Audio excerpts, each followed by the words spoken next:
اليوم رح نطل عليكم بتجربة المكتبات خلال عام 2020 وخلال الظروف اللي مرت والجائحة اللي مر فيها العالم. رح أكون معاكم أنا بداية محمد الجغبير من فريق درب المعرفة بمؤسسة عبد الحميد شومان، ورح يكون معنا الزميل نزار الحمود برضو من مكتبة درب المعرفة بمؤسسة عبد الحميد شومان. رح يكون معنا ضيوف عالميين رح يشاركونا بتجربتهم بمكتبات الأطفال خلال هالعام. رح يكون ضيفنا الأول هو نيك تشاندلي، وهو مستشار ومستقل مختص في فلسفة الأطفال، وبيعمل في شركة ديالوج ووركس، واللي بتقدم العديد من الخدمات، أهمها برامج الفلسفة للأطفال وإشارات التفكير والتصميم والتفكير التصميمي وتقديم استشارات تعليمية. كما رح يكونوا معنا سارة كوتون وزميلها من 7 ستوريز ببريطانيا جون باتل، ورح يطلعوا علينا ويشاركونا بتجربتهم اللي كانت خلال هاي السنة، لأنهم عملوا مشروع اسمه قصص من أجل الحياة، قدموا فيها مجموعة من القصص وفازت بعدة جوائز خلال فترة الحجر الصحي وجائحة كورونا. بحب أحكي لكم كمان مرة أهلاً وسهلاً. رح نبدأ اليوم بتجربتنا ورح نحكي عن مكتبة درب المعرفة. مكتبة درب المعرفة للعديد منكم اسم مألوف، خاصة أنه أغلبكم مهتمين في القراءة والكتب وكتب الأطفال وأدب الأطفال. مكتبة درب المعرفة رح نحكي عنها اليوم بتفاصيل، رح نحكي عن برامجها ورح نحكي عن شو مرينا خلال العام. بتمنى انكم تكونوا مستفيدين من اللي عم نحكيه اليوم، وبحب اذكركم انكم تقدروا تشاركونا باسئلتكم واستفساراتكم من خلال الكويستشن اند انسر، الاسئله والاجابات اللي موجوده على الزوم واللي بتقدروا انكم تشاركونا فيها، واحنا مستعدين لاجابه كل الاسئله اللي راح تسالونا اياها. مكتبة درب المعرفة للعديد منكم هالمكان مألوف بكتبه، بقصصه، بأنشطته، بطاولاته، وحتى بالفريق اللي بيعمل فيه. مكتبة درب المعرفة اللي هي لحد الآن هي عبارة عن فرعين، فرع جبل عمان اللي موجود بعمان، وفرع الأشرفية، ونتطلع لفروع جديدة إن شاء الله بالمستقبل. قصتنا لمكتبة درب المعرفة: من 7 سنين مكتبة درب المعرفة رجعت فتحت أبوابها للرواد والأطفال لحتى تستقبلهم من جديد. مكتبة درب المعرفة المليئة بالكتب والقصص والأنشطة اللي تعودتوا عليها، وكمان الفريق المنوع اللي بيستقبلكم أول ما تدخلوا باب درب المعرفة، واللي بالنسبة للكثير من اللي زاروا مكتبة درب المعرفة هو من أكثر الأشياء المميزة، لأنه من لحظة دخول الطفل لهالمكتبة بيحس قديش له مكانة وخصوصية بهاي المكتبة من بابها الصغير اللي بيدخلوا فيه، وبحسوا إنه هالباب مصمم بس لإلهم. خلال السنوات مكتبة درب المعرفة قدمت كتير من الخدمات والأنشطة لإلكم، وهدفها كان دائما واحد، وهو القراءة. القراءة للأطفال.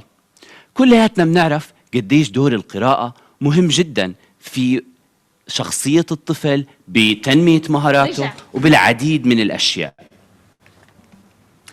واليوم إذا بدي أسأل سؤال رح يكون بديهي جدا: لماذا نقرأ؟ يمكن من الغريب إني أسأل لأشخاص مهتمين بالمكتبات والقراءة ليش عم نقرأ، بس دائما الإجابات بتتنوع. بس بالنسبة للطفل أول إجابة ممكن تخطر على بال الجميع وما بنقدر أي حدا إنه ينكرها هو إنه القراءة فعل ممتع. كلياتنا بطفولتنا جربنا نقرأ قصة أو نسمع قصة، وما بننسى السفر اللي سافرناه من خلال الأحداث اللي بتدور بهاي القصص والروايات اللي سمعناها. فقبل ما أحكي عن أي شيء بخص القراءة لازم أأكد على إنه القراءة فعل ممتع، وهذا إشي لازم دائما نزرعه بقلوب جميع أطفالنا، سواء هم أبنائنا أو أطفال عم نعمل معاهم بالمكتبات. القراءة هي المجال الأول لاكتساب المعرفة، وهي أفضل باب لحتى نوسع الأفق الخيال الخاصة بالطفل. بالكثير من القصص منشوف اختلافات عدة، ومن خلال القراءة منحاول نتقبل هاي الآراء المختلفة لما منقرأ عنها أكتر ومنعرف عنها أكتر. وما بنقدر ننسى واحد من أهم الأسباب اللي بسببها بنقرأ، وهي إن بدنا نثري لغتنا، فإثراء المفردات اللغوية هي من أهم الأشياء اللي ممكن تساهم القراءة بتعزيزها وزيادتها. وكمان دائما لما بنقرأ قصة أو بنعمل نشاط بيكون العديد من الأسئلة عم تنتاب بفضول الأطفال، وعلى الأغلب أو دائما حتى بيلاقوا إجاباتها بالكتب، ومنشان هيك دائما بنحكي لهم اقرأوا أكتر إذا عندكم أسئلة أكتر، ورح تتفاجئوا أنه صار عندكم أسئلة أكتر عم تبحثوا لها لإجابات. ما هي برامج درب المعرفة؟ درب المعرفة زي ما سبق وحكيت لكم مكتبة أعادت فتح بابها من 7 سنوات لجميع روادها، من الأهالي، المعلمين، الأساتذة، جميع طبقات المجتمع وأشخاص المجتمع، بغض النظر عن خلفياتهم وعن أعمارهم ودياناتهم وجميع ما أتوا منه من خلفيات. درب المعرفة برامجها عدة، وتطورت خلال السنين لحتى تصل للشكل اللي عم نورجيكم إياه اليوم. برامجنا في منها ثابت من لما تأسست المكتبة، وفي برامج اتطورت خلال هاي السنوات. واحدة من أهم البرامج اللي بتصير بدرب المعرفة واللي مستمرة من لما بدأنا درب المعرفة هي القراءات القصصية والأنشطة المرافقة. القراءات القصصية والأنشطة المرافقة مزروعة بأغلب عقول أطفال اللي بيزورونا بالمكتبة من لما فتحت لهلأ، وفيها نجتمع مع الأطفال لحتى نقرأ لهم بعض القصص اللي موجودة حسب مواضيع معينة بكل شهر، وفيها منتشارك الأفكار اللي موجودة بالقصة ومنتناقش فيها، وبعدين مننفذ أنشطة ممكن تعزز بعض المفاهيم أو المهارات اللي موجودة بهاي القصة. وكمان خلال السنوات اتطور عنا برنامج نادي الكتاب لليافعين والأطفال، ومن خلاله بنجلس مع الأطفال بأعداد بجلسات مغلقة لحتى نناقش كتب معينة، ممكن نقرأها بالبيت وممكن نقرأها سويا أو نعيد قراءتها بالبيت، ومن بعد ما نقرأها منناقش أحداثها وشخصياتها. وكمان منحب نركز دائما على بعض الأسئلة اللي بتثير فضول الأطفال وبتخلي لما بيسمع أي قصة جديدة يفكر بهاي الجوانب من القصة، سواء بالأحداث، الشخصيات، المكان، الزمان. كمان خلال الأعوام اتطور بدرب المعرفة برنامج السينما للأطفال واليافعين، واللي فيه كل شهر بنعرض فيلمين، كل فيلم مخصص لفئة عمرية مختلفة، وهذه الأفلام أغلب الوقت بتكون بتركز على تعزيز وتطوير بعض المهارات عند الأطفال، أهمها التفكير التصميمي والإبداعي. وكمان لأنه مكتبة درب المعرفة هي مش بس مكتبة للأطفال واليافعين، هي مكتبة العيلة ككل، فما بننسى الأهالي وأهمية تدريبات الأهالي اللي بنعقدها بشكل دوري بمكتبة درب المعرفة، واللي فيها نطرح بكل شهر موضوع جديد عم نوجهه للأهالي لحتى يمارسوه مع أطفالهم. واحد من أكثر البرامج المقربة إلى قلبي أنا شخصياً هو برنامج مهرجان الفيلم العلمي.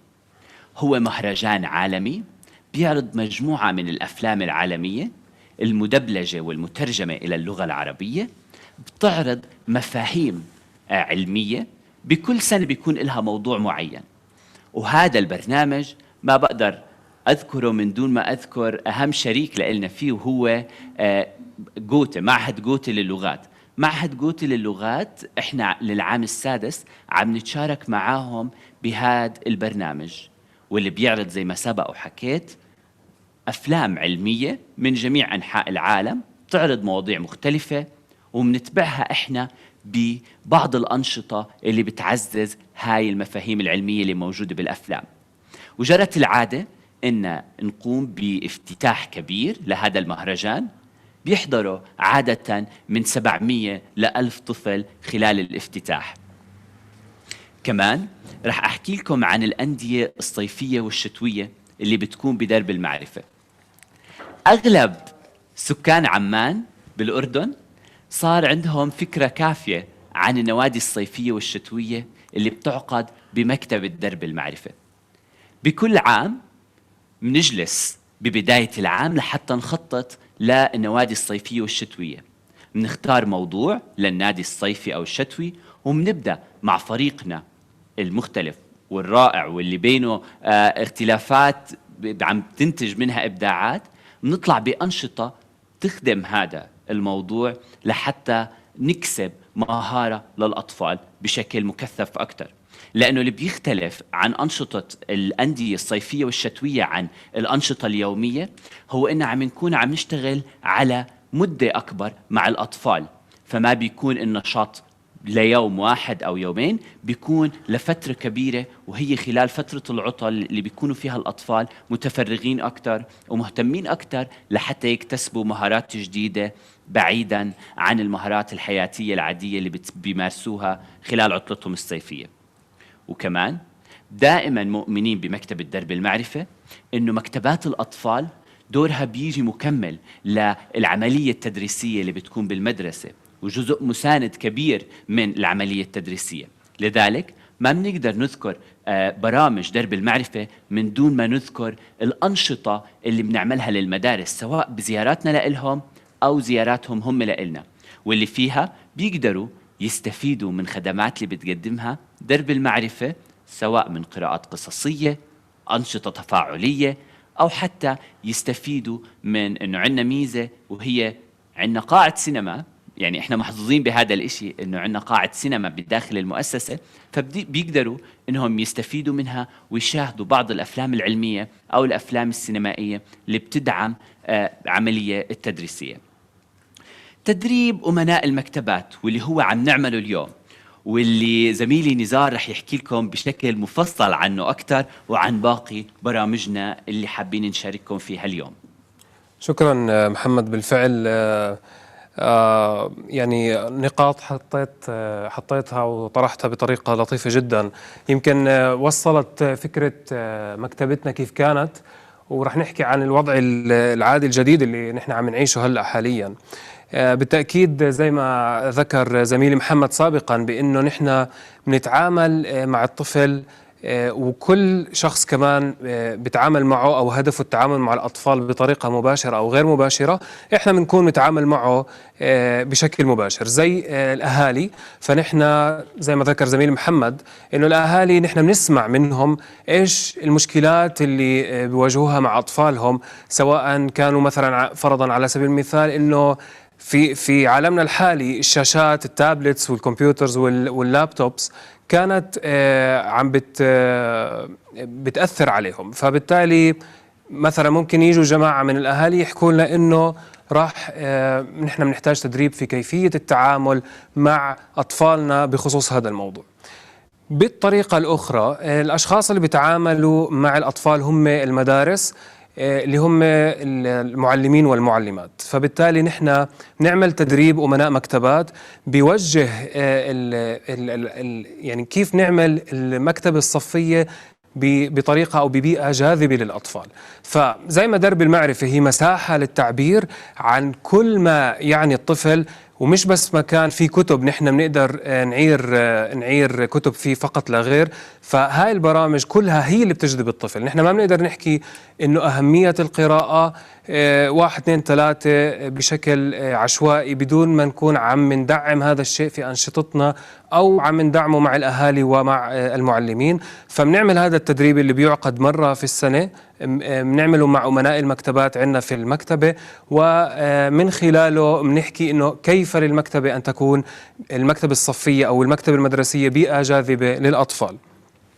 بحب أنتقل محمد كمان على موضوع إذا بتسمح لي أحكي عنه كمان، منتدى اليافعين اللي هو بتعامل مع اليافعين بطريقة حوارية مختلفة. بنسمع أفكارهم، بنسمع وين وصلوا خلال حياتهم اللي قصيرة نوعا ما، كانت عم بتكون، ولكن حاولنا نوسع فكرة منتدى شومان اللي بتصير للكبار بأنه نخصص جزئية لليافعين، فنطرح موضوع حر، بيكون في الحوار حر، وهون بنسمع نحن آراء بعض، بخلال هذه النقاشات احنا بنكون عم ندخل موضوع القراءة في انه انا حتى يكون عندي او حتى ابني رأي سديد ويكون عندي حجة ومنطق في كلامي، أنا بحاجة إلى التعرف على الكتب، أسمع آراء مختلفة، أقرأ آراء مختلفة في نفس الموضوع اللي عم بحكي معه، حتى أعرف أني أنا شخص ما بمتلك الحقيقة الكاملة، ما عندي حقيقة واحدة أنا فقط معي إياها، وبالتالي إذا حدا تاني طرح موضوع مختلف فهو بشكل عام مختلف أو خاطئ عفوا. هون المنتدى كمان بيذكرني محمد بتدريبات اليافعين والأطفال اللي بنعملها، اللي هي بتتطرق لعدة مواضيع، أهمها اللي بخطر على بالي حاليا اللي هو تدريب أساسيات الكتابة الإبداعية. فنحن بالتأكيد الشخص الكاتب أيا كان، وإذا بدنا نختص بالكتابة الأدبية فيجب أن يكون على يعني كل كاتب هو قارئ بالضرورة، حتى زي ما حكينا أهمية القراءة إثراء المحتوى اللغوي وحتى المعرفي والفكري لدى الكتاب. بنستقطب هدول اليافعين حتى الفئات العمرية من 7 ل 11 و12 ل 16 سنة، من نعلمهم أو بندربهم على أساسيات الكتابة الإبداعية للأشخاص المهتمين بكتابة النصوص الأدبية، بينتج عنها عدة أشياء. أحيانا يعني في سنة من السنوات كان نتاج هذا التدريب نصوص أدبية تحولت إلى مسرحية، فالأطفال أو اليافعين قاموا بكتابة النص، وبمساعدة أحد المخرجين المسرحيين تم تحويله إلى نص مسرحي، وقاموا أيضا بتمثيله على خشبة المسرح بشكل فعلي.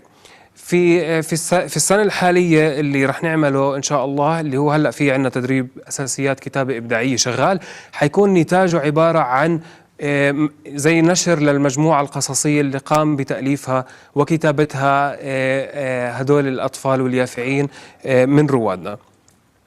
يمكن واحد من الأشياء اللي محمد بتساعدهم كمان إنهم يكونوا بيكتبوا أفضل هي المسابقة القراءة اللي هي 16 قبل 16، فيمكن أنت بتقدر تحكي عنها أفضل مني بشكل أو بآخر. شكرا نزار. مسابقة القراءة 16 كتاب قبل 16 عام، كثير منكم ممكن سمع عنها، لأنه حاليا إحنا بصددها وبآخر أيام من التسليم للكتب كتيبات 16 قبل 16. مسابقة 16 قبل 16 مختلفة تماما عن باقي المسابقات القراءة اللي بتصير بالعالم، لأنه إحنا عم نشتغل عليها بطريقة شوي مختلفة، رح أحكي لكم عنها بالتفاصيل أكثر. مسابقة 16 قبل 16 لما نشأت كانت هي تشجيعا لحتى الأطفال يقرأوا أكثر، ينوعوا بالمواضيع أكثر اللي عم بيقرأوها، ولكن مع الأعوام اللي مرت على مسابقة 16 قبل 16 حبينا انها تكون جزء تكميلي للي عم نعمله. احنا دائما بنحاول بمكتبة درب المعرفة نخلي الاطفال يقرأوا اكثر، بس كمان في تغيرات بتصير بالعالم احنا لازم نواكبها، فاحنا بنحب انهم يطوروا من مهاراتهم. مثلا هاي السنة راح تلاقوا بكتيبات التلخيص الخاصة بال16 قبل 16 زوايا حرة بيقدروا الأطفال يعبروا فيها من خلال التفكير الناقد، بأنهم يفكروا بطريقة ناقدة اتجاه الكتب، يكونوا عم بيعبروا عن أنفسهم بالرسم، بكتاب إبداعي، أنهم يغيروا بعض أحداث القصص. فهنا مسابقة 16 قبل 16 مش بتحمل تلخيص 16 كتاب بموضوع مختلف، وإنما أنه يعبر الطفل عن نفسه ب16 طريقة مختلفة، لأنه بكل كتاب بيبني رأي، وبكل موضوع بيقرأه هو عم يبني رأي جديد. فلذلك مسابقة 16 قبل 16 هي واحدة من أحب البرامج لقلبي، وعن جد أنا بحبها كتير.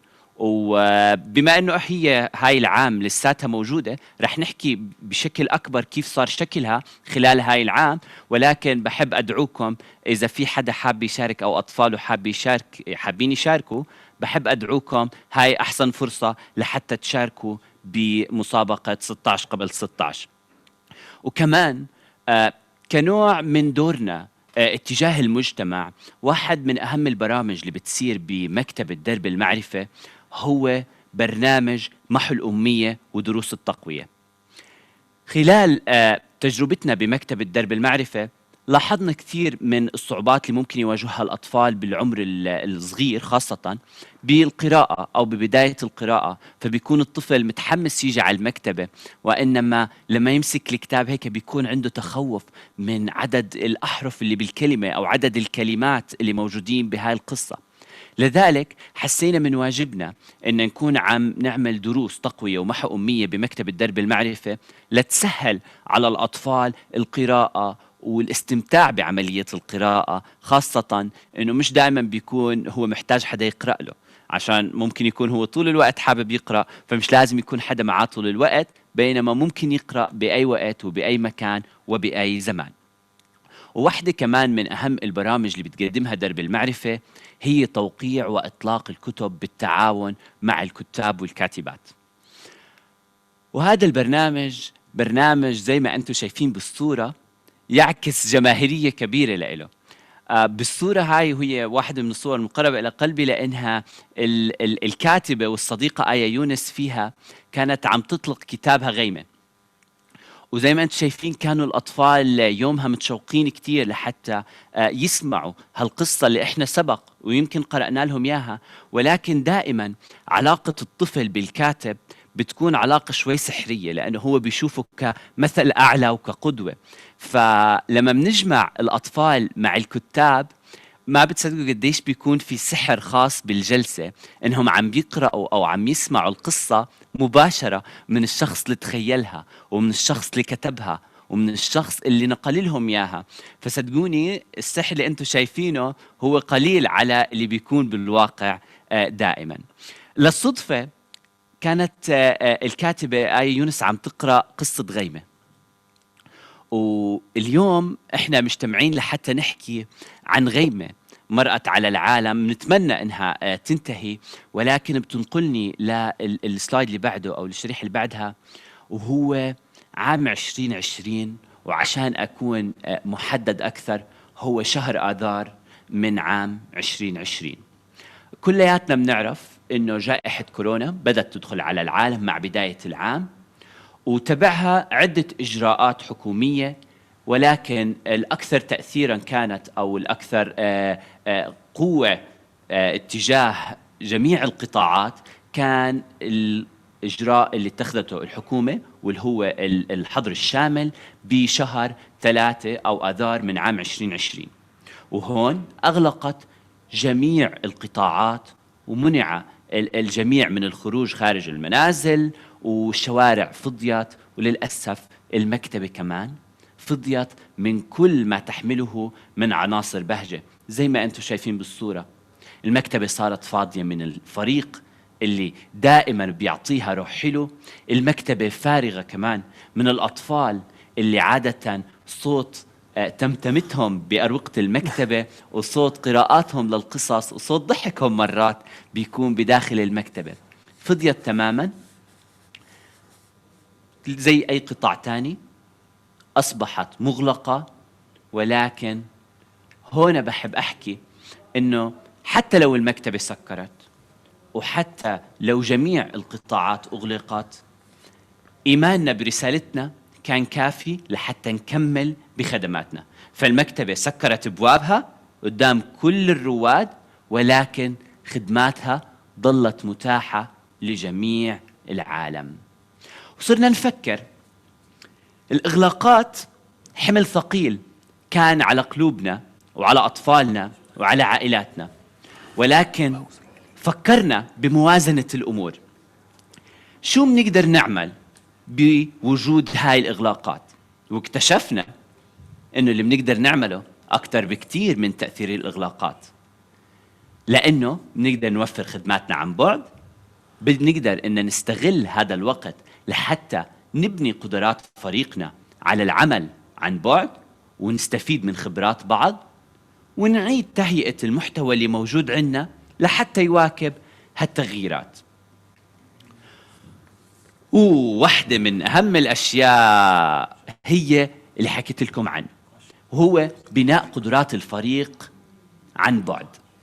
فريقنا منوع كتير، وفي منكم كتير بيعرفوه شارك معاه بأنشطة أو تدريبات أو ورشات. الفريق منوع جدا بمهاراته، باهتماماته، بالخلفيات اللي جاي منها، ولذلك كانت فترة الحظر واحدة من أهم الفترات اللي كنا بنتبادل فيها خبراتنا، وكنا عم نشارك بعض خبراتنا، وعم ننمي حتى المهارات اللي موجودة عندنا. فما كنا بنقدر نلجأ لجهات خارجية لحتى تساعدنا ببعض الأمور، مثل لما بدنا نصنع فيديو كيف نعمل له إيديت، لما بدنا نضبط صورة كيف ننسقها مع بعضها، حتى بطريقة التصوير كنا عم نستفيد من بعض، كيف ممكن نعمل سيت اب للتصوير بالاستفادة من بعض الفنانين اللي عندنا بالفريق، إنهم يساعدونا بتناسق الألوان والأشكال اللي موجودين بهذا الفريم. وكمان استمر برنامج نادي كتاب الموظفين، واللي هو موجود من قبل جائحة كورونا، ولكن أخذ شكل مختلف خلال فترة الحظر، لأنه يمكن كان عندنا القدرة والوقت لحتى نناقش أكثر الكتب اللي مطروحة، نجرب أفكار جديدة بنادي الكتاب الخاص بالموظفين. ما كانت ممكن تتيح لنا الفرصة أو الوقت ما يكون كافي خلال تواجدنا بالمكتبة، ولكن كان فرصة بتواجدنا بنفس الوقت، بغض النظر عن الفروع، بغض النظر عن كل الأشياء موجودين بنفس الوقت. فكانت هاي فرصة لحتى نناقش كتب أكتر، واللي لقدام وصلنا لبرامج جديدة ولأفكار برامج وأنشطة جداد، لأنه لفت انتباهنا وسلط الضوء على كتب جديدة ومواضيع ما كنا نعرف إنها موجودة. وكمان زي أي قطاع بالعالم في له رواد فيه، وكان من واجبنا خلال هاي الفترة أن نطلع على تجارب غيرنا حول العالم بهاي الجائحة. فإحنا كنا عم نجرب نعمل برامج جديدة وعم نطور برامج جديدة، ولكن كنوع من المسؤولية العالمية اتجاه كل أطفال العالم، ولأنها كانت هالجائحة تحديدا عالمية والكل عم بيمر فيها، فحبينا نشوف شو عم بيعملوا المكتبات حول العالم، شو عم بيصير.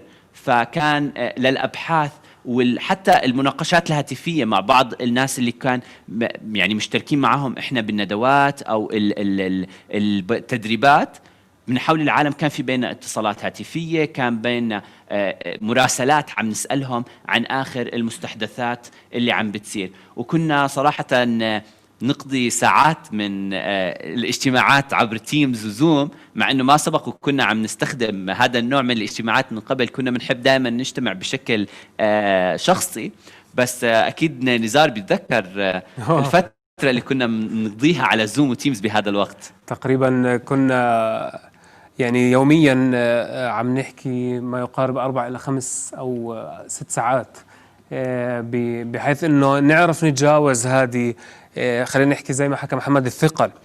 وكان بالفعل أهم عامل وأقوى عامل اللي هو الفريق، هو المورد الأساسي والحقيقي.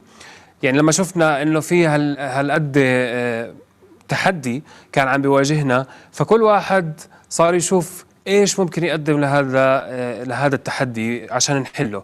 بالفعل ناس صارت تعمل اديتنج، ناس صارت تعمل فويس اوفر، حتى السيت اب كيف يكون شكله، حتى يعني في اختلاف بين السيت اب الحقيقي في النشاط في المكتبه واونلاين، يعني الاثنين بيختلفوا كفريم وكاشياء تقنيه يعني. واهم عامل كان محمد، بتذكر لما كنا نحكي انا وياك انه تفاعل الاطفال هو اللي بيعطيك هذا الحماس في النشاط، ولغى تماما ايام الفيديوهات او الاونلاين. بس كان لابد من انه نتجاوز هاي المرحله، خصوصا مرحله الاغلاق او الحجر او الحظر الكامل والشامل اللي كنا مش قادرين نفتح فيه او حتى نغادر منازلنا. وواحدة من الأشياء اللي كانت مهمة جدا اللي هي إنه نطلق المنصة للكتب الإلكترونية الخاصة بمؤسسة عبد الحميد شومان بشقيها المكتبة العامة ومكتبة درب المعرفة للأطفال واليافعين.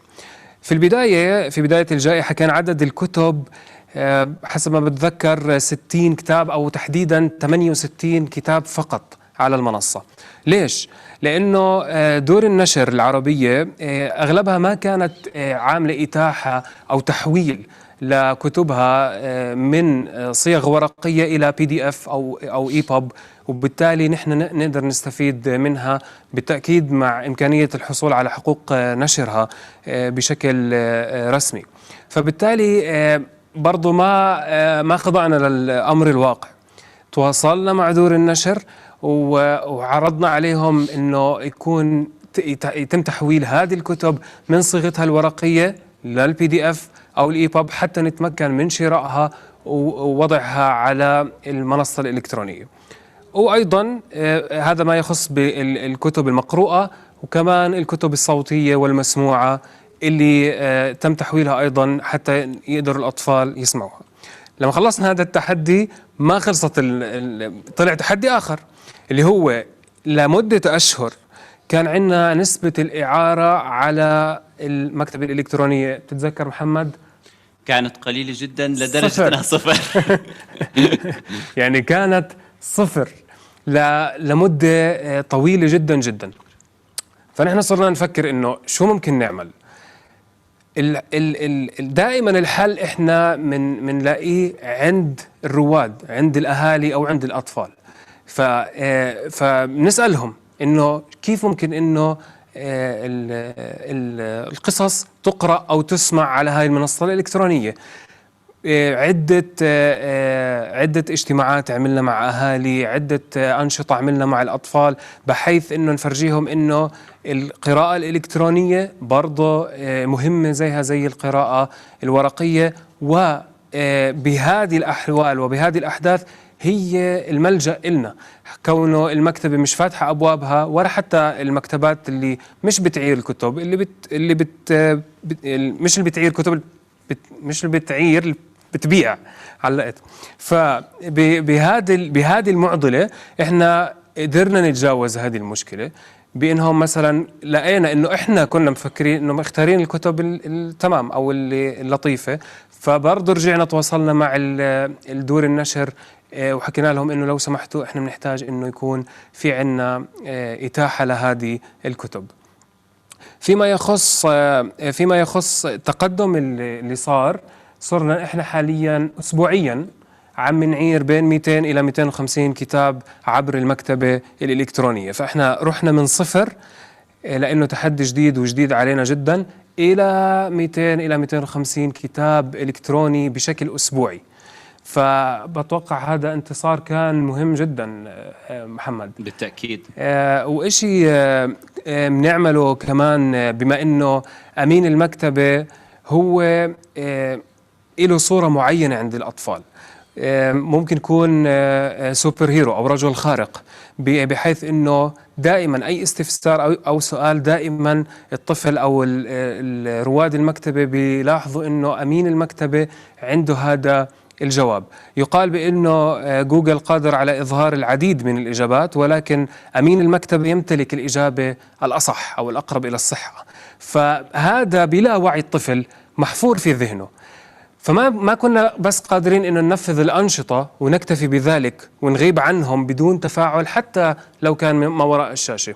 فلذلك اسأل أمين المكتبة كان موجود بطريقته الأونلاين، بحيث إنه نطلع بنحكي عن كتاب، بما إنه إحنا ما بنقدر ننشر الكتب على أو نعرضها بشكل فعلي على أونلاين أو بشكل إلكتروني، كونه ما بنملك حقوقها بعض منها. فبالتالي أقل ما فيها إنه نكون عم نحكي عن هذه الكتب اللي ممكن إنه تتاح لما تفتح المكتبة ويجوا يستعيروها. هاي جزئية تانية كنا عم نحكي عن الأسئلة اللي بتراود ذهن الأطفال ونجاوبها بشكل دائم يعني.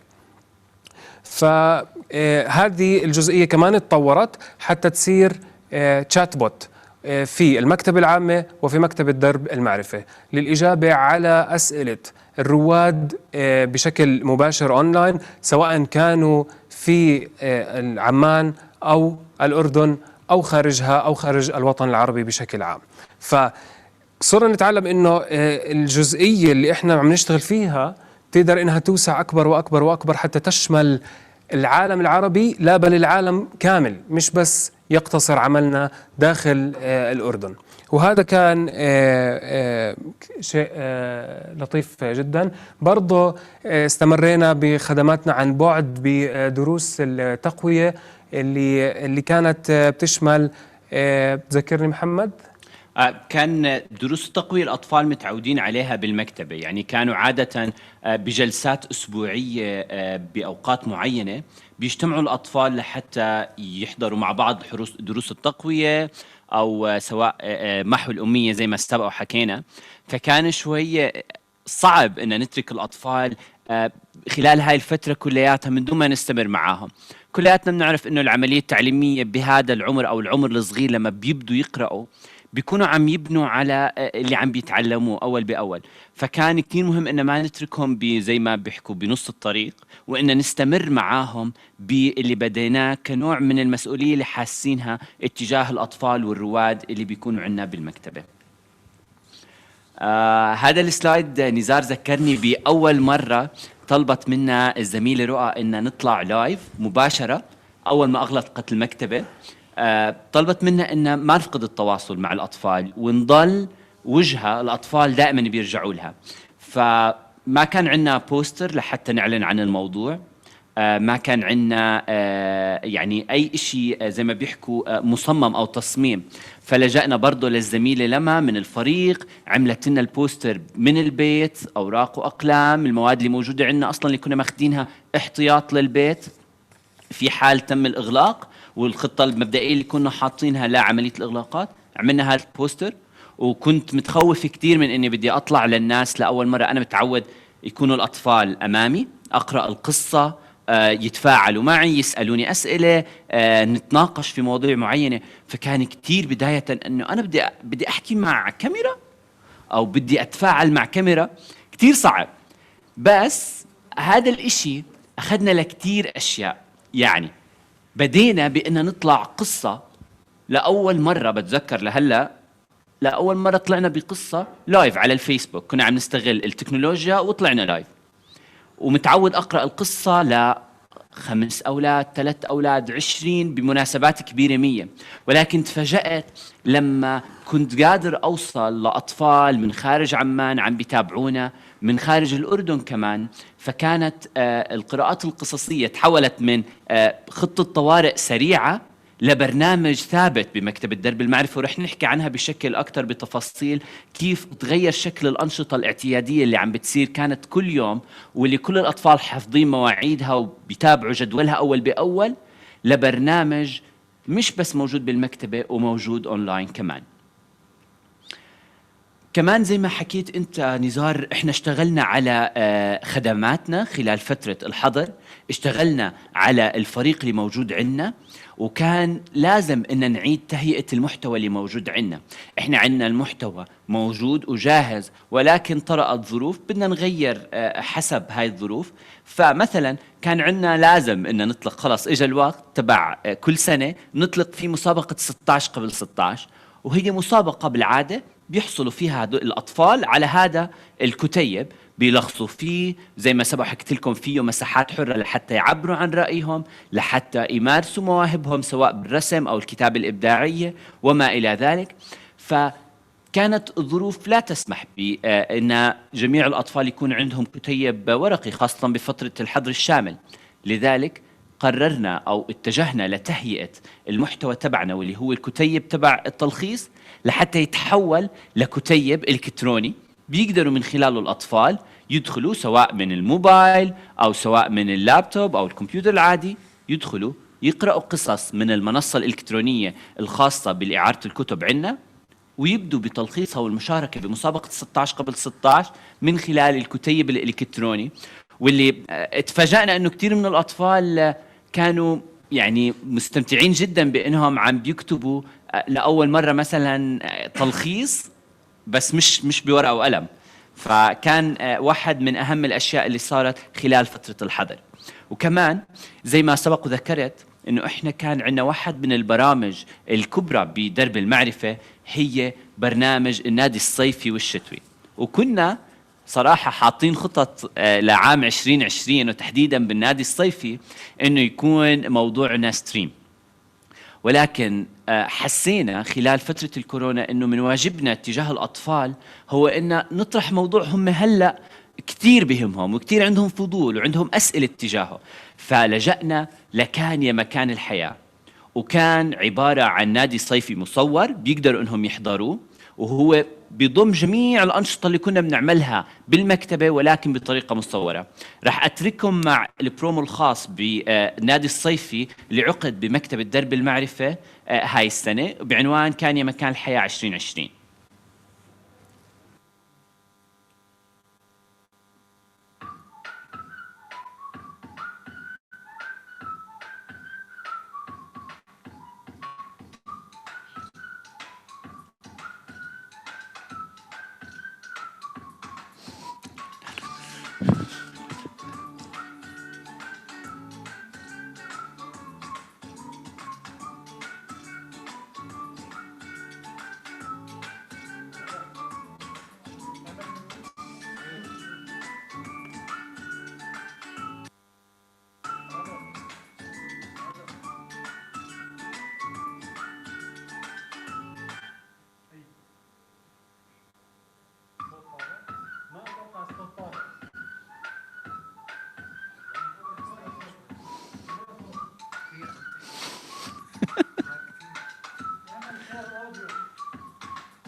بعدد ما يقارب يزيد عن 700 طفل واهالي عم بيحضروا معنا الافتتاح تبع المهرجان. هاي السنه ما قدرنا ان نكون معاهم بالمهرجان او بالافتتاح تحديدا، ولذلك اضطرينا ان يكون الافتتاح عباره عن فيديو مصور بيقدروا يحضروه ويشاركوه مع كل اصدقائهم، وبيقدروا يحضروه من كل مكان بالعالم.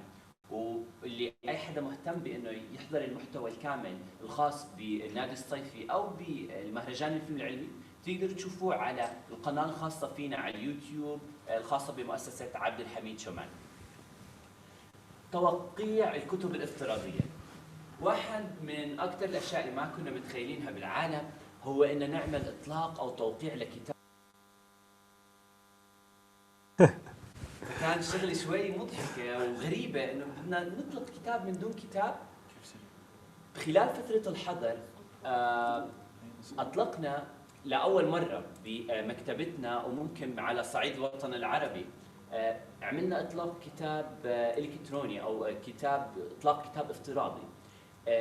انضموا لنا فيه كاتبه القصه والرسام اللي رسم القصه، وكانوا مع الأطفال بجلسة مباشرة وناقشوهم وحاوروهم من خلال الكاميرات عن رأيهم بالكتاب الجديد. وكانت تجربة صراحة كثير مهمة بالنسبة لنا، لأنه هاي أول مرة بتصير زي ما حكيت لكم بمكتبتنا وعلى صعيد الوطن العربي تقريبا.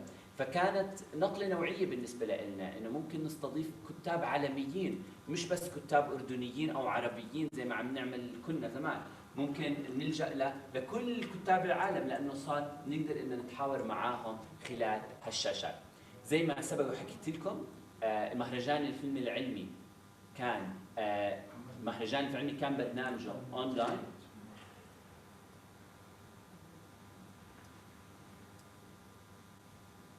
عم يخبروني إنه المايك ميون. يمكن بقدر احكي هون قبل ما يرجعوا مايكك او تمام؟ شكرا.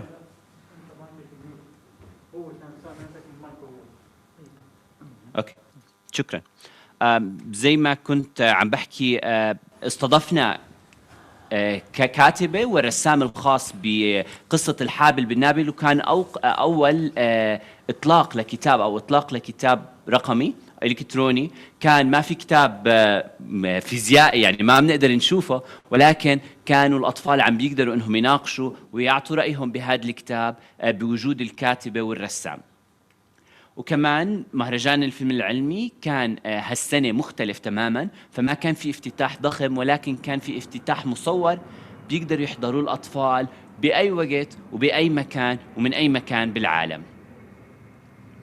كمان زي ما سبق وحكينا دور الأهالي وتدريباتهم، لأنهم هم جزء أساسي في تنشئة الطفل، وبيكملوا دورنا وبدور المدرسة. بنشتغل كلياتنا كحلقة، دائما بنحكي إنه بنشتغل مع الأهالي والمدرسة كحلقة، بنكمل أدوار بعض.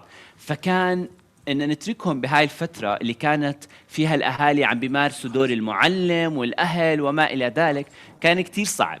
منشان هيك اتطرقنا لموضوع التدريبات المخصصة للأهل عن بعد، وكان واحد من أهم المواضيع اللي طرحناها هي إدارة سلوك الأطفال خلال فترة الحظر. وبعد ما تغيرت الدنيا ولقينا حلول كثيرة وجربنا كتير وفكرنا وعملنا بحوث، عدنا يعني بنحكي الحمد لله إن عدنا إلى ما كان عليه الوضع. عدنا إلى المكتبة بشهر 6 تقريبا، مع يعني إغلاقات وافتتاحات مختلفة ومتكررة.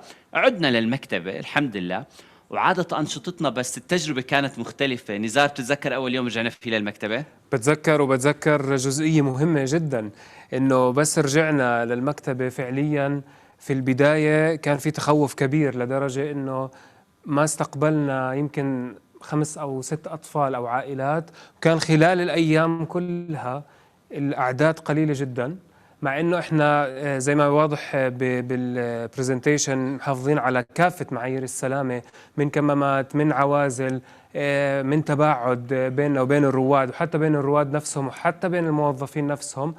ولكن مع الوقت ويبدو أنه العالم كله تعود على هذا الجديد، الوضع الجديد، بدأت أو رجعت الأعداد لما يقارب الطبيعي.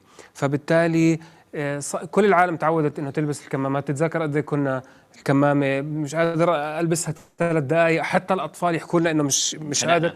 بالضبط. فهلأ صارت الطبيعي جدا أنه يكون في كمامة، أنه يكون في كفوف، أنه تعقيم الكتب بعد إرجاعها وتركها قبل إتاحتها للإعارة. حتى القراءات القصصية صارت بتحتوي على أعداد معينة، وصرنا منزيد أعداد السيشنز حتى نقدر نستوعب الناس اللي رجعت تتعود علينا. فزادت الأعداد مرة أخرى، ولقينا أن الناس بالفعل متعطشين لهذا الإشي ومشتاقين لنا زي ما نحن بالفعل جدا مشتاقين لهم. فكأنه المحتوى اللي عندنا بشكل عام، حتى من خلال زياراتنا للمدارس، حتى زيارات اللي كنا نقوم فيها للمستشفيات، تأقلمنا مع هذا الوضع الجديد وصرنا نعمل هاي الأنشطة لهم.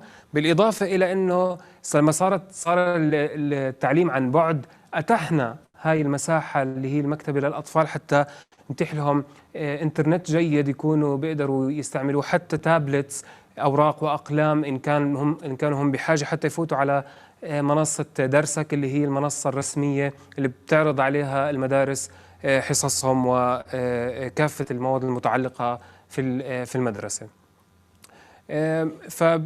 بكل الأحوال، بكل الأوضاع، إحنا تعلمنا كتير أشياء.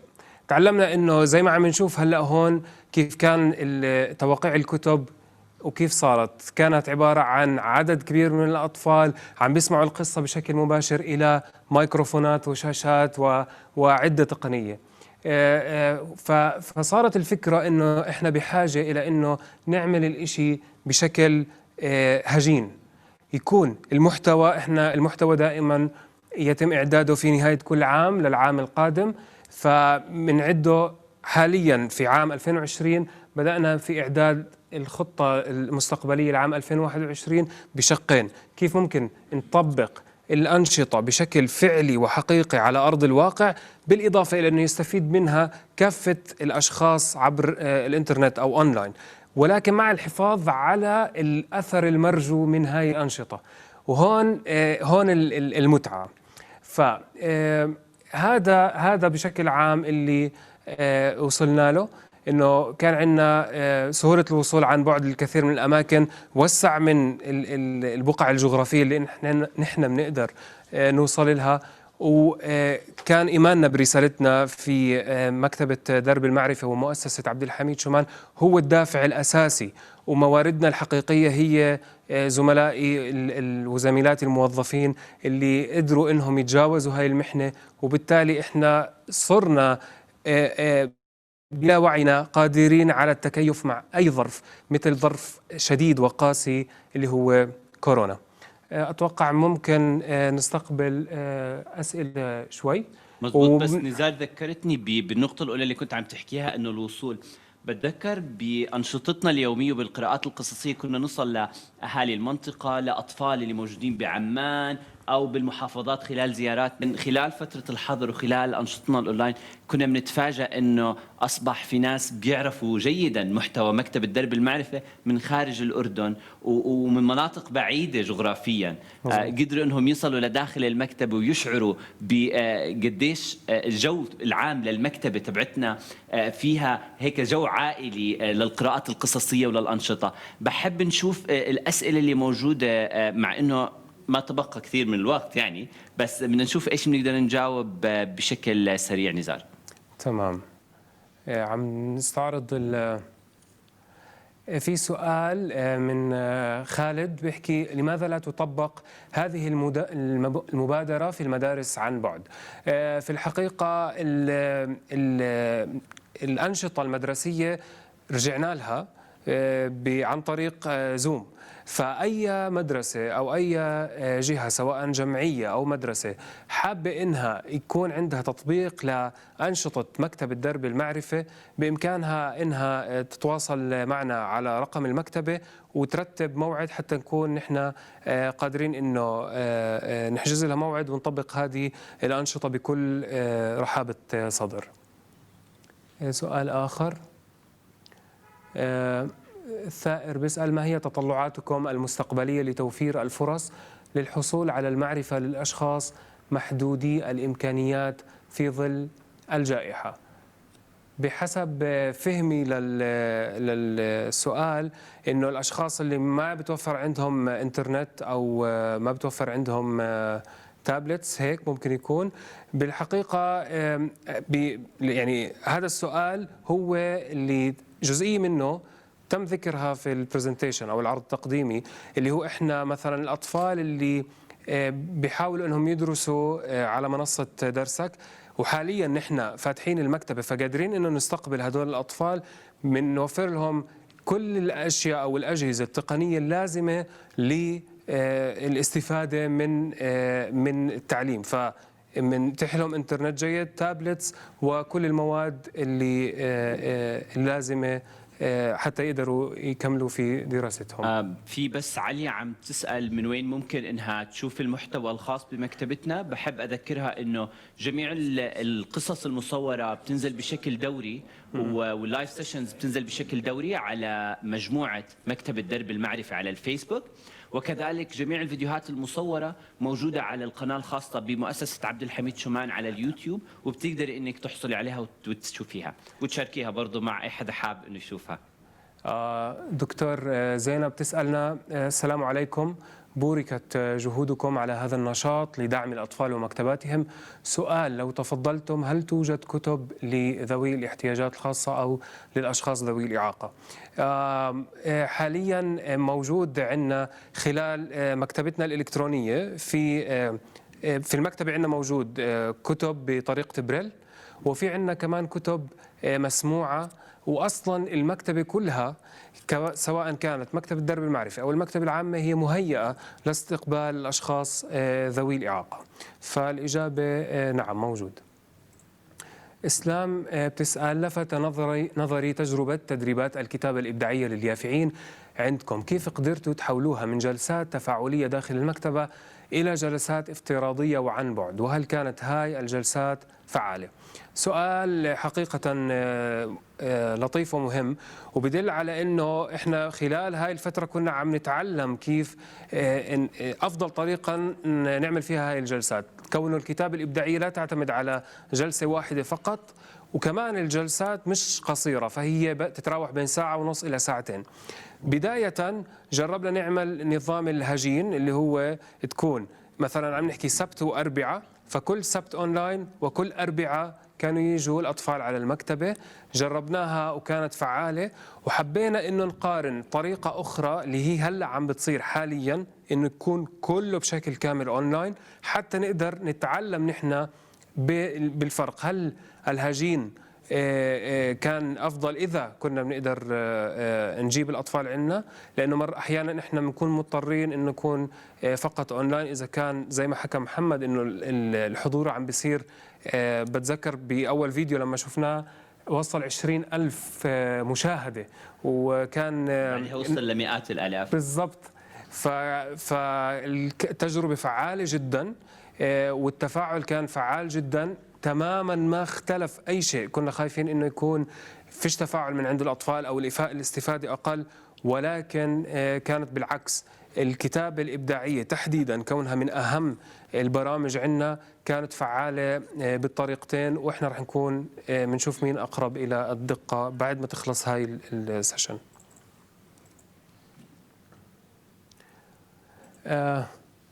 تمام. احنا يمكن لازم تقدم ضيفنا القادم.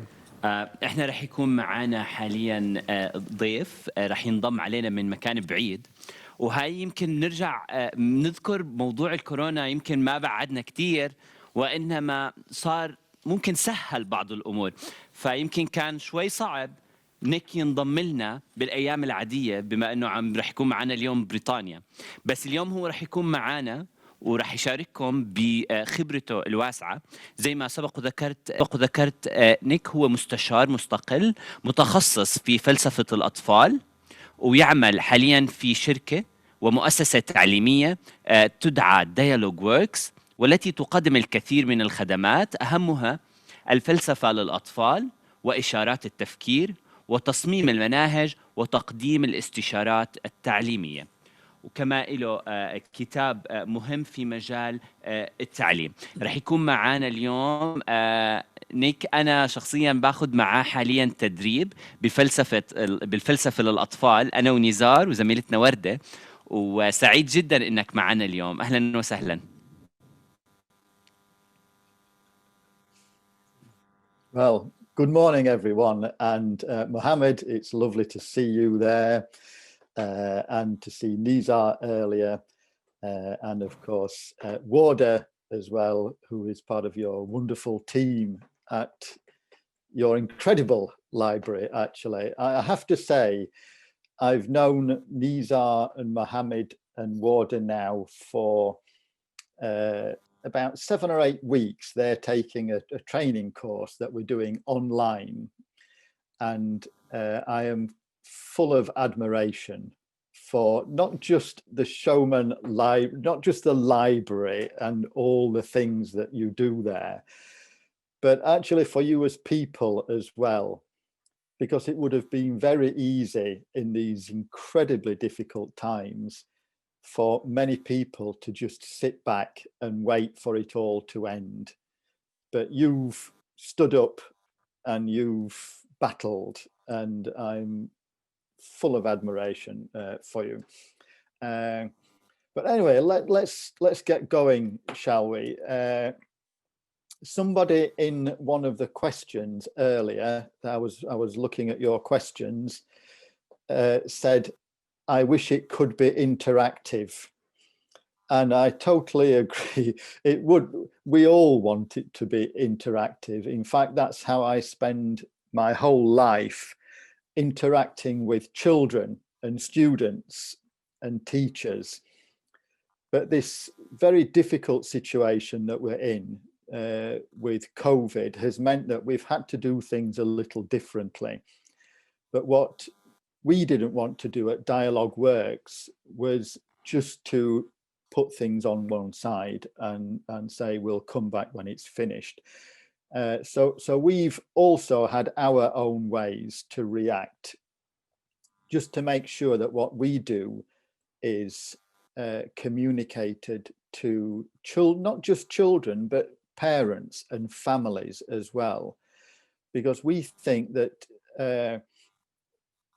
we think too often that the only education you get is at school, and that is the teacher's responsibility. But actually, family is important as well.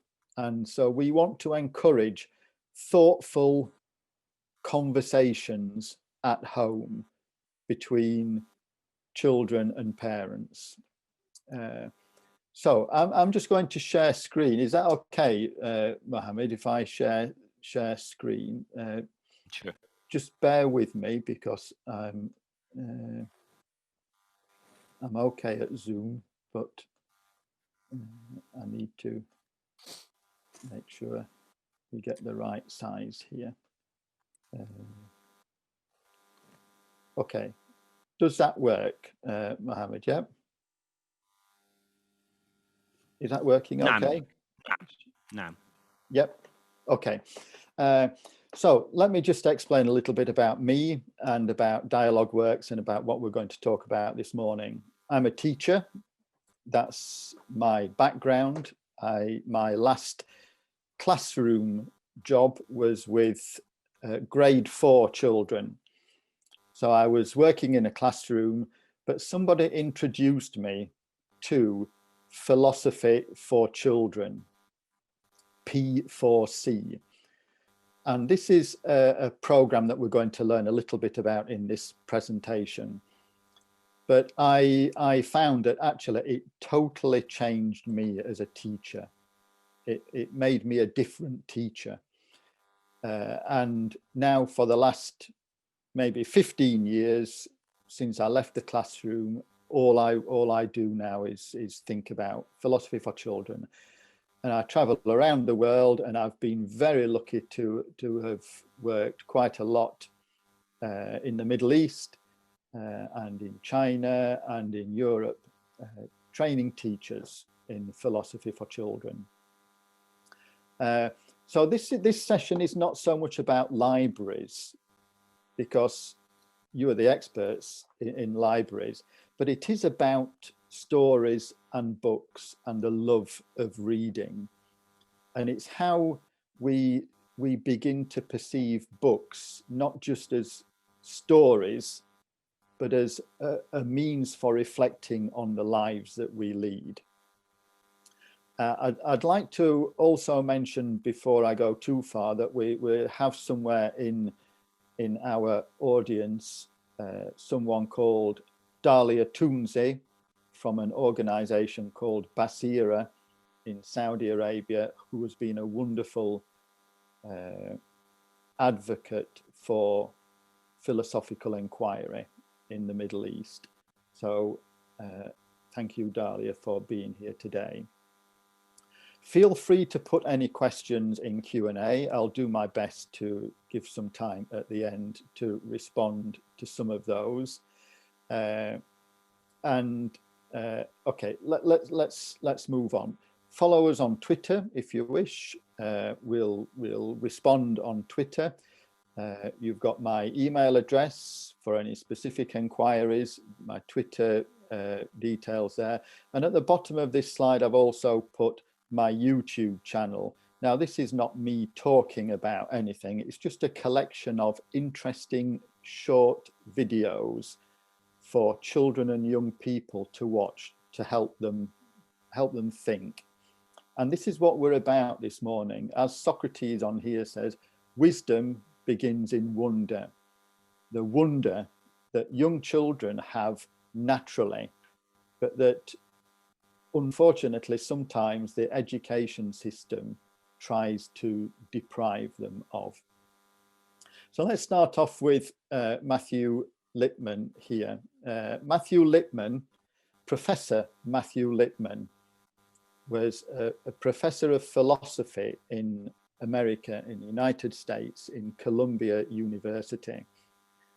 And in the 1960s in the United States, this was a time of huge social and political unrest. You might think, well, that's not just in America in the 1960s. That's happening now. So Matthew Lipman was worried about this because he felt that his students at university could not think for themselves. They were just listening to what other people say and following them. They were just like sheep. They couldn't critically analyze what it was that people were telling them. And so Matthew Lipman came up with a thinking skills program that would encourage young people to think more about the things around them. And this is Matthew Lipman's aim for Philosophy for Children. He says the aim of a thinking skills program, such as P4C, that's the abbreviation for Philosophy for Children, is to help children become more thoughtful, more reflective, more considerate, and more reasonable individuals. This is a quote from one of his books, Philosophy in the Classroom. So it's not about just learning knowledge or being able to write better. It's about thinking. It's about thinking about life. And Lipman said the best way to do this is through stories. Children love stories, and parents often love reading stories to children. So Matthew Lipman wrote a whole series of stories, and each series of stories was more appropriate for different ages. So for example, Elfie, one of his stories, was for children between 5 and 7 years old. But in these stories, he would drop what we might call big ideas, things that children are already experiencing and that they could talk about. We're going to look at how this works a little bit later in the course of this presentation. But I have to say that this is quite a challenging program for teachers, because a teacher has a very different role. By teacher, I mean anyone that is leading a Philosophy for Children session, because you have to forget about what you think about something and just listen to what the students are saying. Teachers don't give of their own opinion in a Philosophy for Children lesson. It's not about the teacher telling the children what to do or what to think. A very influential thinker, Margaret Mead, once said, "We should teach children how to think, not what to think." And this is at the fundamental part of Philosophy for Children. I'm very interested in your work that you do at the Showman Library and how you engage children with this. I think your knowledge path is just wonderful. Philosophy for Children, of course, as I've already said, is not about giving knowledge to people. It's about encouraging them to think more. But the key thing here is to engage children's curiosity. Children are already curious when they come into schools. We have to work incredibly hard to keep that curiosity alive. Now, many people other than Matthew Lipman have for a long time felt that the education needs to have a rethink and move away from a system that simply gives students facts that they have to remember for some time in the future where they may be tested, and move to one where it should be about developing thinkers, developing young people that when they go out into the world, they can think for themselves and not expect to get all their thinking from someone else, and people who will critically think about what's out there. And Einstein, one of the most famous, if not the most famous scientist in the world, says that the development of the general ability for independent thinking and judgment should always be placed foremost, not the acquisition of special knowledge. Now, of course, we don't undervalue knowledge. We need knowledge, but we also need to think about that knowledge as well, and how that knowledge can help us solve problems through various kinds of creative thinking. So I'm just going to show you something now that we might introduce philosophy for children to our students. And you might try this at home. I'd like you to try this at home. All the people that are involved in this wonderful conference, I hope you're going to take some things away and try them out. By the end of this session, I hope to give you at least enough idea of what this is about to be able to try it at home. Whenever I do a session with students, I'll start off by giving them a little warm-up, something to get their brains thinking. So I'm going to give you one now, and it's this. Would you rather be able to turn anything you touch into gold, or hear what other people are thinking, or go invisible, or make the right decision every time? Okay, now I'd just like you to, I know I can't interact with people here, but I'd just like you, all the audience that are listening in, to think about that. And I'm just going to give you 10 seconds to quietly think about that without me saying anything.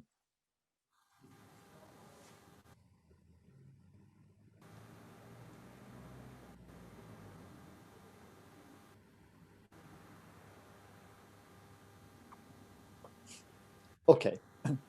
Thinking time is very important in philosophy for children, because all too often in education, we want a quick response to answers. And often students are celebrated for being able to give a very quick response. But actually, some questions in life need a little bit more thinking about. So we encourage quiet reflection. But if you've got young children at home, and you may talk to them about this, ask them to have some thinking time as well. But for a bit of fun as well, ask them to show you that you're thinking. Now, I was just watching Nizar then, just a moment ago. Nizar, you were sat like this. And that looks to me like someone who's thinking there like that.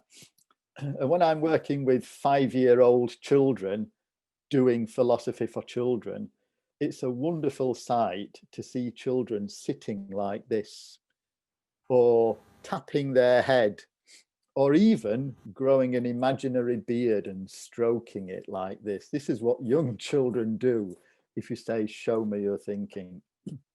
So this is just a start activity. Nizar, is it all right for me to talk to you on this? Can we do that? طبعا بالعكس بحب. Which one would you go for, Nizar? الخيار الأخير. Okay, and can you say why? What reason you went for that one? فكرت إنه لو اخترت الخيار الأول، إذا أكلت أو شربت ما رح أقدر أكل أو أشرب، لأنه كل شيء بلمس رح يصير ذهب. أما الثاني فممكن يعني مش كثير بيهمني إني أعرف شو الناس بتفكر، ممكن ما أقدر أعيش مع هاي الحالة. والخيار الثالث ما عندي فكرة ليه ممكن أختفي. فعشان هيك كان الخيار الرابع.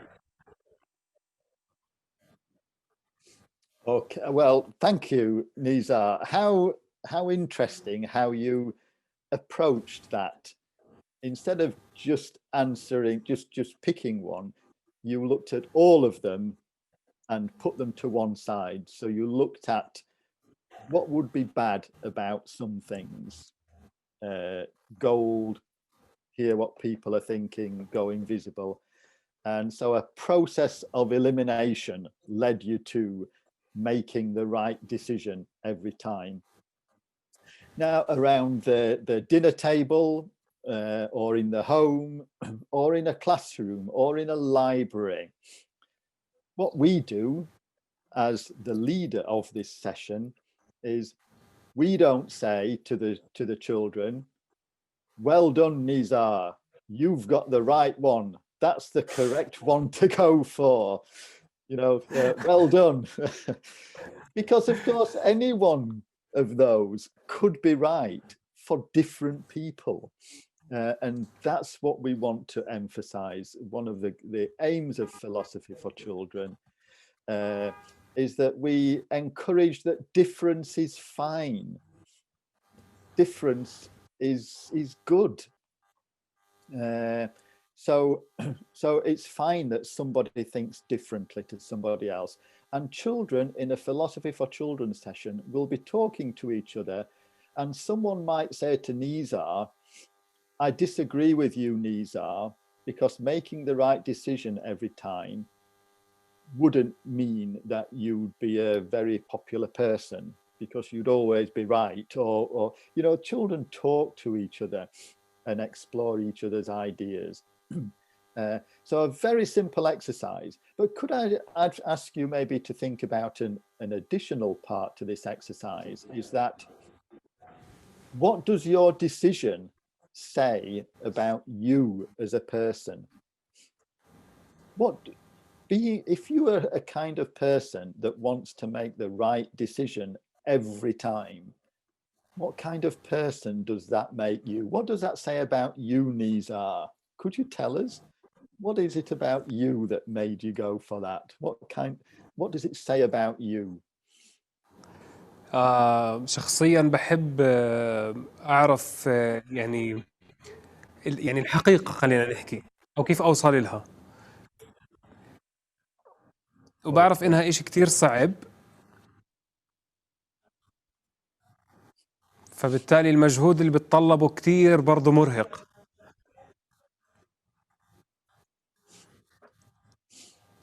فحلو إنه هيك خلص أصير أعرف الرايت ديسيجن بطريقة سلسة سريعة.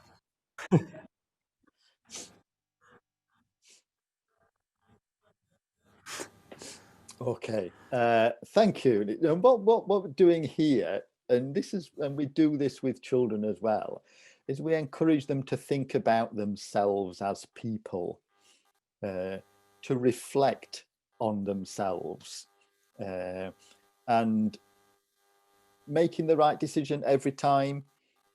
One little girl said to me, well, it means I'm the kind of person that doesn't like to be wrong. And she thought about herself through this activity. But this is just a simple warm-up activity, if you like. I thought I might show you what some children said about this. The children responding to turn anything you touch into gold. One boy said, if I have lots of money, then I won't have to work anymore. Well, what does that say about you? Well, it says, I don't really want to work. Someone else said, if I turn something into gold by mistake, can I turn it back? Now, this is a really important thing for us to think about here, and we'll be thinking a little bit more later in this session, is that young girl there asked a question. She asked a question to clarify this. And that shows to me that this is working a little bit, because rather than just make a simple yes or no choice, she wants a bit more information before she makes her choice. Wouldn't that be wonderful if all our children around the world. In fact, can I stretch that to adults as well? Actually thought a little bit more about the question before they jumped in to answer the question. Wouldn't that be a good thing? And another boy here says, at first I thought it might be greedy to touch anything I want into gold. But then I thought about how I could help other people. And he told me that if he touched something and turned to gold, he could sell that and he could use that money to help other people who didn't have as much money as him. What about hear what other people are thinking? One boy said, I'd like to know what other people think about me, which I thought was very interesting. And somebody else said, yes, I actually don't want to know what other people think about me. We got two opposites there. And in the course of this discussion, they found some common ground. And then another, this was a girl who said, if I could hear everyone all the time, it would send me crazy. Well, me too, actually. What about going visible? I could play tricks on people. I might lose all of my friends if they can't see me. And another question, does that mean my clothes go invisible too? And finally, this one, your choice, Nizar. This is what children say.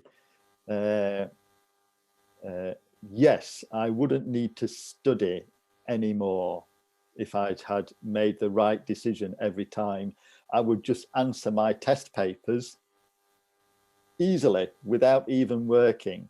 But then somebody said, yes, but you learn new things when you don't know something.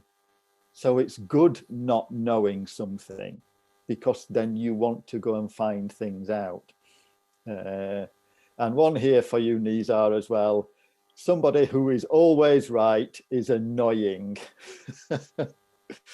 Maybe you know someone, everyone in the room, who is an annoying because they're always right. So look, what we do with this is we just introduce children to what it feels like to be in a situation where there is not one right answer, and that other people might think differently. Now, when we set up for Philosophy for Children, we set up in a circle. So I may have 30 children in a circle in a classroom. And that's very important because we want the children to respond to each other, not just to the teacher. So it's very important that we set the physical environment up so that children can see each other. And this is kind of at the background of what we're doing here. And that is that we're shifting the role of the teacher from the sage on the stage, the person who is got all the information that's giving that information to the children. Often stood at the front, often giving out information for students to write it down and to remember at some point. It's where the teacher asks questions and the children answer questions. I wonder if anyone in this in this event might try and guess how many questions a teacher asks in one day. I wonder how many people would hazard a guess at that. Well, the research says that the teacher, the normal teacher, the average teacher, asks around 400 questions a day. That's a huge amount of questions for the children to be listening to. Now, they're not all questions to the whole class, nor are they questions necessarily about learning. A question might be, have you done your homework? Did you have a good day yesterday? But if we're not careful, the teacher asking all the questions turns the children, the students, into question answerers, not question makers. And as we've already heard from Nizar and Mohammed and the work they do there and the work we do in P4C+, we want students to be asking the questions. We want to keep that curiosity alive. So we're moving a little bit more to the teacher role or the parent role, if they're doing P4C, as more of a guide for the children, not the person with all the wisdom to tell the children, but the guide. So P4C Plus is based around dialogue. We create an ethos, an atmosphere of talk in the classroom, but not talk that's meaningless talk, good talk between students. It's a program that encourages inquiry. We're trying to think more about something. We're trying to understand something more, but it's inquiry by the students. They're the ones inquiring. It's about concepts. It's about big things that lead our lives. Every day, everyone in this room has already met today many, many concepts. We may have met the concept of fairness. We may have met the concept of bravery. We may have met the concept of choice or freedom. All these things that are part of our lives are a part of philosophy for children as well. So we think about concepts. I'll show you that in a little while. We encourage reasoning, giving good reasons, but not just giving a reason. We collect reasons and then we judge those reasons. We evaluate them. Which is the strongest reason? We explore those reasons. We reflect on our learning. Reflection is very important as well in P4C+, that we think about things. We think about our learning, but also we think about our life. But I'd like just to spend a moment talking about the last one in the list on the right-hand side, which is virtues, a very important part of P4C+, philosophy for children. We want young people to connect with their values, what things they value, and to explore the things that they value, but also to think about, well, if this is one of my values, what must I do in order to fulfill that value? For example, people may value friendship. Most people actually would value friendship. But what virtues do you need to be a good friend? For example, you might need to be honest. Honesty is a virtue. You might need to be honest with your friend. You might need to have courage sometimes with your friend, because sometimes it takes courage to tell your friend something, even if you think it's something that they might not want to hear. Tolerance is a virtue. This is important for friendship. Care and devotion. So we encourage children to think about what they value and what kind of person they need to be if that's what they value. So virtue is an important part. Now I'll just before I ask you to think about something more in a moment, I want to talk to you about the types of thinking that Philosophy for Children develops.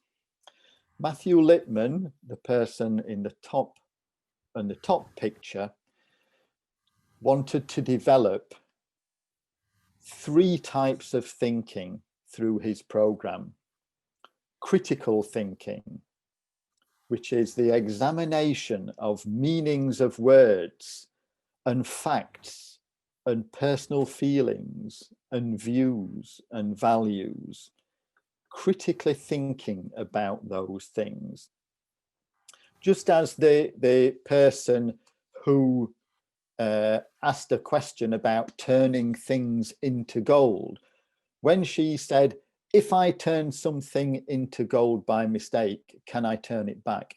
This is critical thinking, the questioning what's put in front of them.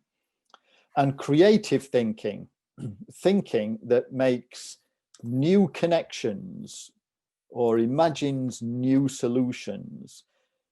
Then this is where we might think about tackling a problem, using what we already know, connect what we already know to what we don't know.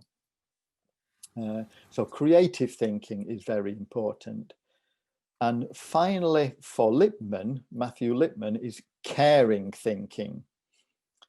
Now, caring is probably, if not the most important type of thinking in Philosophy for Children, it's certainly as equal as critical and creative thinking.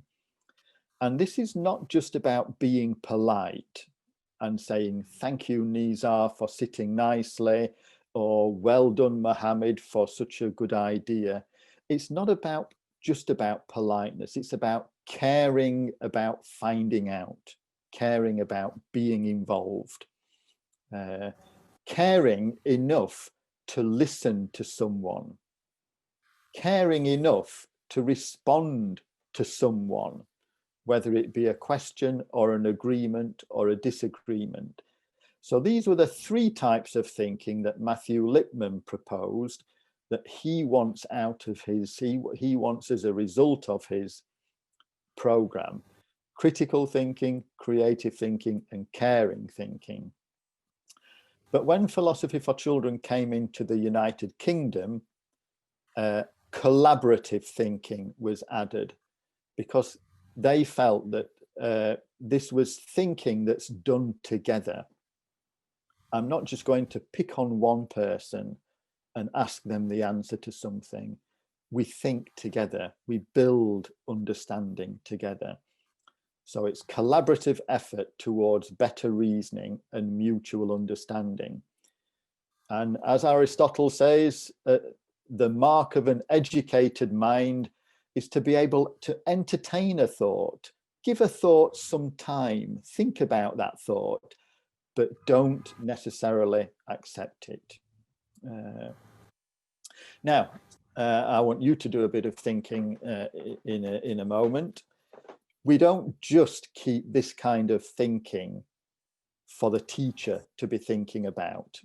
We make this explicit with our students, that these are the types of thinking that we want to do.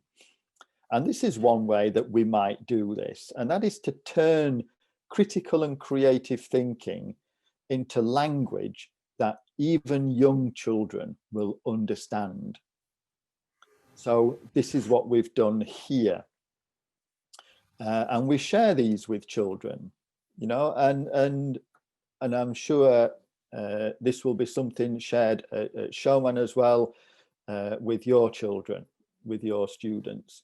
We're critical thinkers when we ask big idea questions, or we test our ideas, or we give good reasons, or we look for evidence, or we suggest conclusions.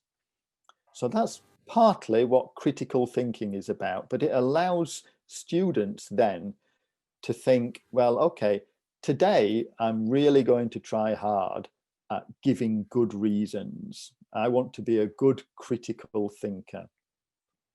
Likewise with creative thinking, We are creative thinkers when we make connections or think of new ideas or explore possibilities or compare things or suggest alternatives. So we talk with even very young children about how they can be good creative thinkers. So from a very young age, I work with children as young as 3 and 4 years old. I work with all students in all schools, from kindergarten all the way through to further and higher education. This is the beauty of Philosophy for Children, that it is not a program just for articulate students. This is a program for students who might struggle in their academic life, but it shows them that they, even if they struggle with maths or struggle with writing, that doesn't mean that they're not a good thinker. So the whole Philosophy for Children program has been incredibly important for children with, for example, special educational needs. Children who struggle academically, but that doesn't mean that they're not a good thinker, and doesn't mean that they can't be a good member of a community. So we share these things with children, but actually there's a bigger reason. Certainly by bigger, I mean more for children's older life here, why we might do this. And this is the most recent Future of Jobs report from the World Economic Forum that meets.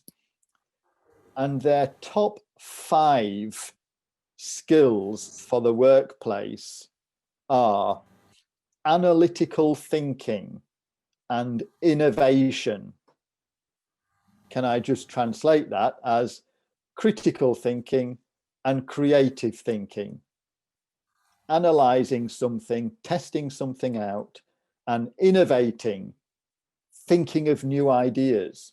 That's the number 1 job skill that for our young people that employers are looking for.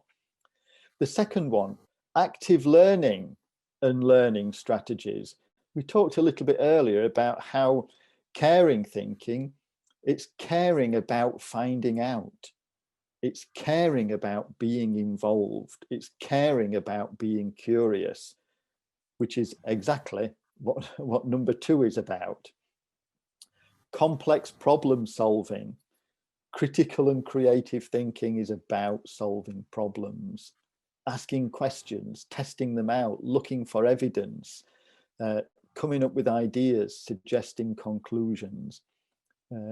Number 4 and number 5, well, it says it for us there. Critical thinking and analysis is number 4, and creativity, originality, and initiative is number 5. I've put a link there for you should you want to look at that whole report. But I just don't want us to be thinking that this is just something for the classroom, or it's just something for education or the children's schooling. This is something for life, and very important to us in Dialogue Works is that we don't just have philosophy in schools. We now have it, thanks to Nizar and his team of people. We have it in Shoman, the library. We have it in all kinds of institutions all around the world. And so we share these things with our students. We also do the same for caring thinking and for collaborative thinking. We're caring thinkers when we think about what's being said, when we listen to others carefully, where we imagine how others feel, where we don't interrupt people, and where we wait for our turn. And we are collaborative thinkers when we speak to each other And I ask my children as well in my sessions to use their names as well. So we don't just say, I disagree with you. We say, I disagree with you, Nizar. We build on each other's ideas. We're friendly and helpful, and we share our experiences, and we work together. Now, earlier on, when I showed the picture of Matthew Lipman, I also showed a picture of someone called John Dewey, a very eminent education philosopher. And he said that schools that simply prepare people for the next test or the next task that they have to do are forgetting that children are leading their lives today. So we shouldn't just be preparing young children for something for the future. We should be encouraging them to think about the way they lead their lives today. And Lawrence Splitter and Anne-Margaret Sharp, in their book, Teaching for Better Thinking, says that the classroom community, the community of inquiry, is much more than a tool for the teaching of thinking. It is a form of life for the children who participate in it, a form of ethical practice in which care, trust, respect, and good thinking are equal partners. So these are our aims for philosophy for children. And I just ask you, I'm just going to pause for maybe 15 seconds, just for you to look at this list of caring, collaborative, critical, and creative thinking, and just think to yourself, which ones are you particularly good at? Which one do you think, which one or more do you think that you are very good at? But also, which ones do you think you could get better at? What do you think? Can I give you just 10, I'll give you 15 seconds to think about that before I talk anymore.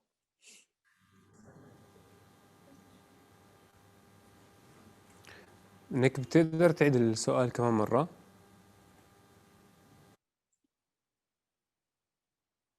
Okay, thank you.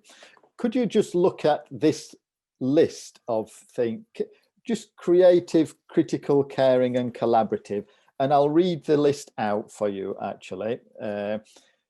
What kind, which are you good at, but which would you like to be better at? I'll read them out one by one and just be reflecting. You don't need to answer in Q&A, but I just want you to be thinking about you. And this is what we do with children. So I'll read the list out and you just have a think about what is it that you are particularly good at and which one do you think you might need to get better at. So here's the list. Caring thinking, thinking about what's being said, listening to others carefully, imagining how others feel, not interrupting people, and waiting your turn. Which ones of those do you think you are good at or maybe need to get better at? How about collaborative thinking? Do you speak to people? Do you build on their ideas? Are you friendly and helpful to other people? Do you share your experiences with other people? And how good are you at working together with other people? This is collaborative thinking. How about critical thinking? Do you ask questions when you are faced with particular problems? Do you test your ideas out before you put them into action? Do you give good reasons? Do you look for evidence? If you read something in the news, do you look for evidence about what that person is saying? And do you come up with your own conclusions? And how about creative thinking? How good are you at making connections? How good are you at thinking of new ideas? How good are you at exploring possibilities, or comparing things, or suggesting alternatives? Now, that's exactly what we do with young, even very young children in the classroom. We get them to think about what kind of thinking they're good at and what they'd like to do more work on. And I hope that gave you a moment to think about the kind of things, the kind of thinker that you are. Are you a good creative thinker, a good caring thinker, a collaborative thinker, and a critical thinker? So very important. But what do children think about this? Well, actually, they love philosophy for children. They absolutely love philosophy for children. Now, because of my internet connection, I can't really show you any video of children, but if you look on YouTube, you can see lots of video of children, not just taking part in philosophy for children, but also reflecting on it. And children say it helps, this kind of activity that we do helps them express themselves better. It helps them think more clearly. It helps them work out who they want to be, which I thought was a lovely reflection there. It helps them listen more carefully, and it helps them make wiser choices. So they're children's reflections. But actually as well, there are research studies all around the world that are studying philosophy for children. Professors in university study philosophy for children. Whole university departments study philosophy for children. Because for some reason, all this thing that we're doing here seems to have a very positive effect on students' achievement in their academic subjects. A big report in the UK by the Education Endowment Foundation said P4C accelerates literacy and numeracy. Another study said that P4C improves non-cognitive skills, skills of social interaction and respect for others. And many studies in the United States say that it makes better students, better thinking, helps reading comprehension, improves student behavior, and enhances creativity. So there's a huge amount of research around the world, and it's worth just looking for me to just show you this. This is a kindergarten in China that started P4C in 2014, in their school year 2014. And they measured their literacy results since they put P4C in there. And look at what's happened to their literacy results. It's just improved incredibly. And the head teacher of that kindergarten will say it's philosophy for children that's done that. So if you decide to embark or take on philosophy for children as a program in your institutions, please don't think that it's just a time for children to discuss or have a conversation. This is also has huge impact on their academic achievement. Okay, we're going to look at how we might do this now. And I talked earlier about a community of inquiry. And a community of inquiry is the lesson, the P4C lesson. Now, this picture here is what P4C is not. Here, this is a story called The Parable of the Blind Men and the Elephant. And the story goes by that 6 blind men are walking through an area, and they stumble upon this thing here.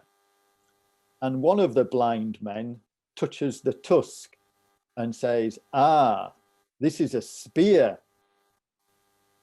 Another blind man touches the tail and says, "Ah, this is a rope." Someone touches the trunk and says, "Ah, this is a snake."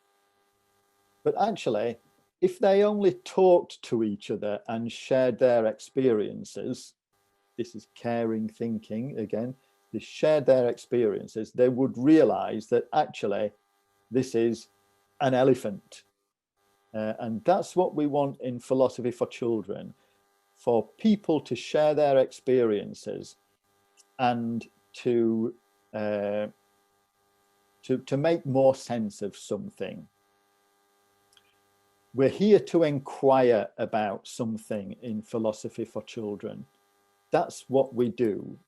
And every individual is valued for his or her unique experiences and interests. The key is to develop understanding of something and good judgment. And what we find is that there's a strong sense of community that grows as children learn to listen to each other, and they begin to build on each other's thinking, and they respect differences.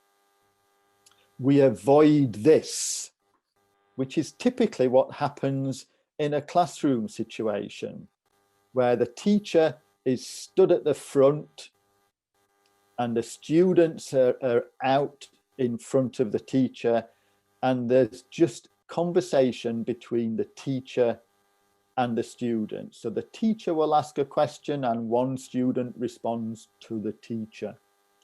The teacher will ask another question and another student responds to the teacher. So all the discussion goes through the teacher. And what we want to try and achieve is this kind of discussion, where the teacher may ask a question, but then it goes to one student, and then another student responds, and then another student responds. So we get responses to the students. We get responses between students. Remember, right at the beginning, I said we don't want the teacher to be the sage on the stage, the wise person at the front giving out knowledge for the children. We want the teacher to be the guide who is helping the children to think better. Now I'm going to show you an example of a story here and how we might do this. But I'm also going to give you in a little while some interesting questions that you might want to ask, which will really challenge the people that you are speaking with. So I'm just going to go straight to this. And this is a wonderful series of stories here, Frog and Toad. Can I ask Nizar, I think you said the other day that you have these in your library, do you? في عندنا اشياء بتشبههم طبعا الكلاسيكس هذول.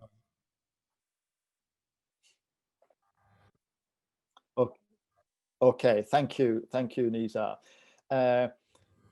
This is a series of stories that on first impression looks to be a very easy story, a very simple story. In fact, on my copy of this, in the top, this is graded as a number 2 book, which says, I can read this story with some help. So they're intended for very young children. But let's just have a look at these two short extracts from Frog and Toad. And if you can find these stories, I would encourage you to find them. They're easily translatable. Each book has a number, maybe 4 or 5 very short stories in each book. And there are 4 books in the series. This particular chapter in this book is called Dragons and Giants. So let's just have an introduction to Arnold Lobel and Frog and Toad together, the chapter on Dragons and Giants. I'll read this out to you. Frog and Toad were reading a book together. The people in this book are brave, said Toad.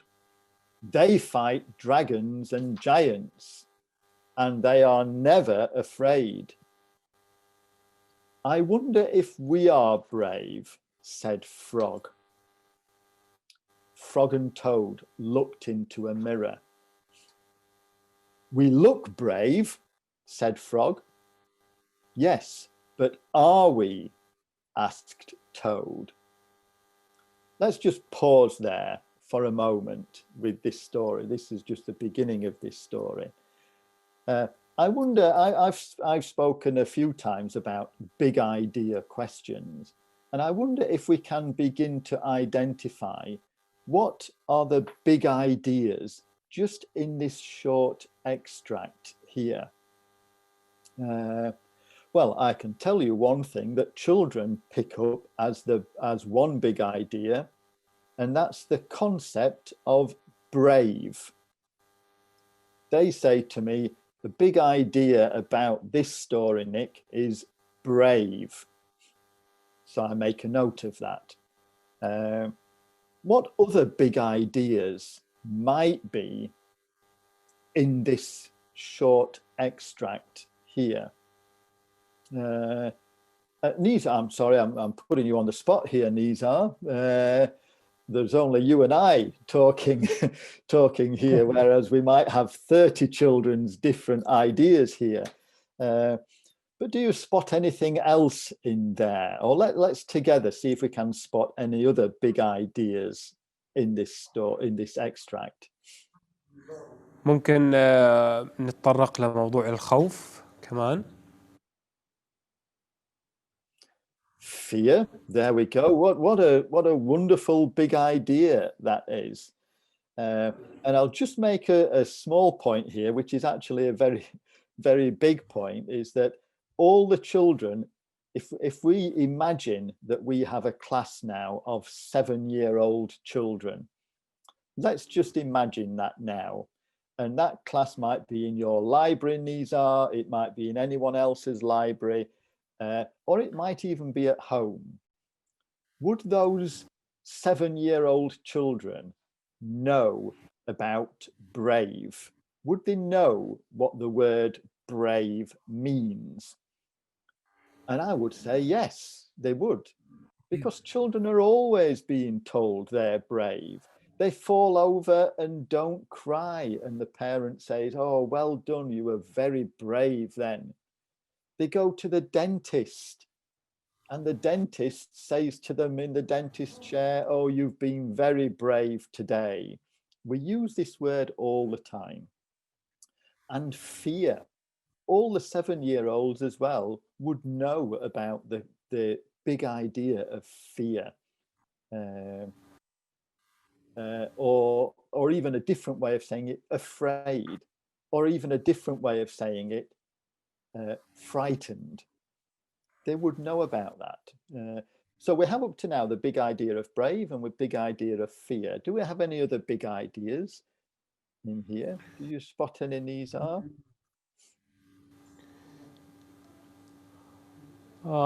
Maybe أكيد رح يحكوا عن التنين والعمالقة أكيد. Dragons and giants. Yep, they will.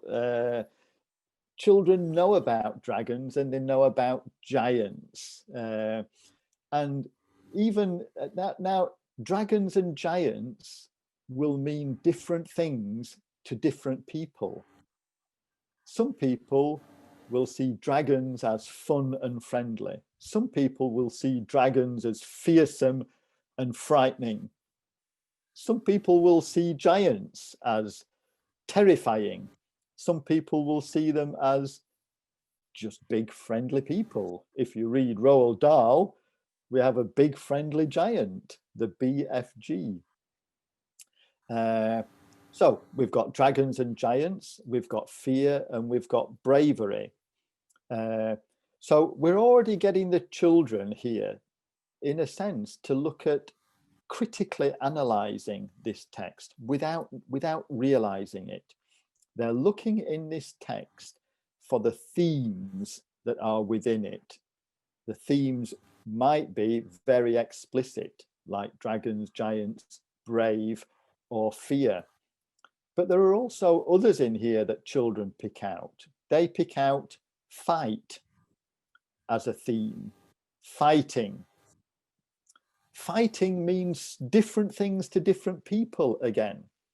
To some people, a fight means using your fists. To some people, a fight means a struggle. What about the saying, let's fight the good fight? Can a fight be a good fight? When can fighting be good? What type of fighting is good? So we explore these kind of things with children. When I shared this with some 9-year-old children a little while ago, somebody said it's about appearances as well. And I asked the girl, how did you come about that big idea? She said, well, just at the bottom it says, we look brave.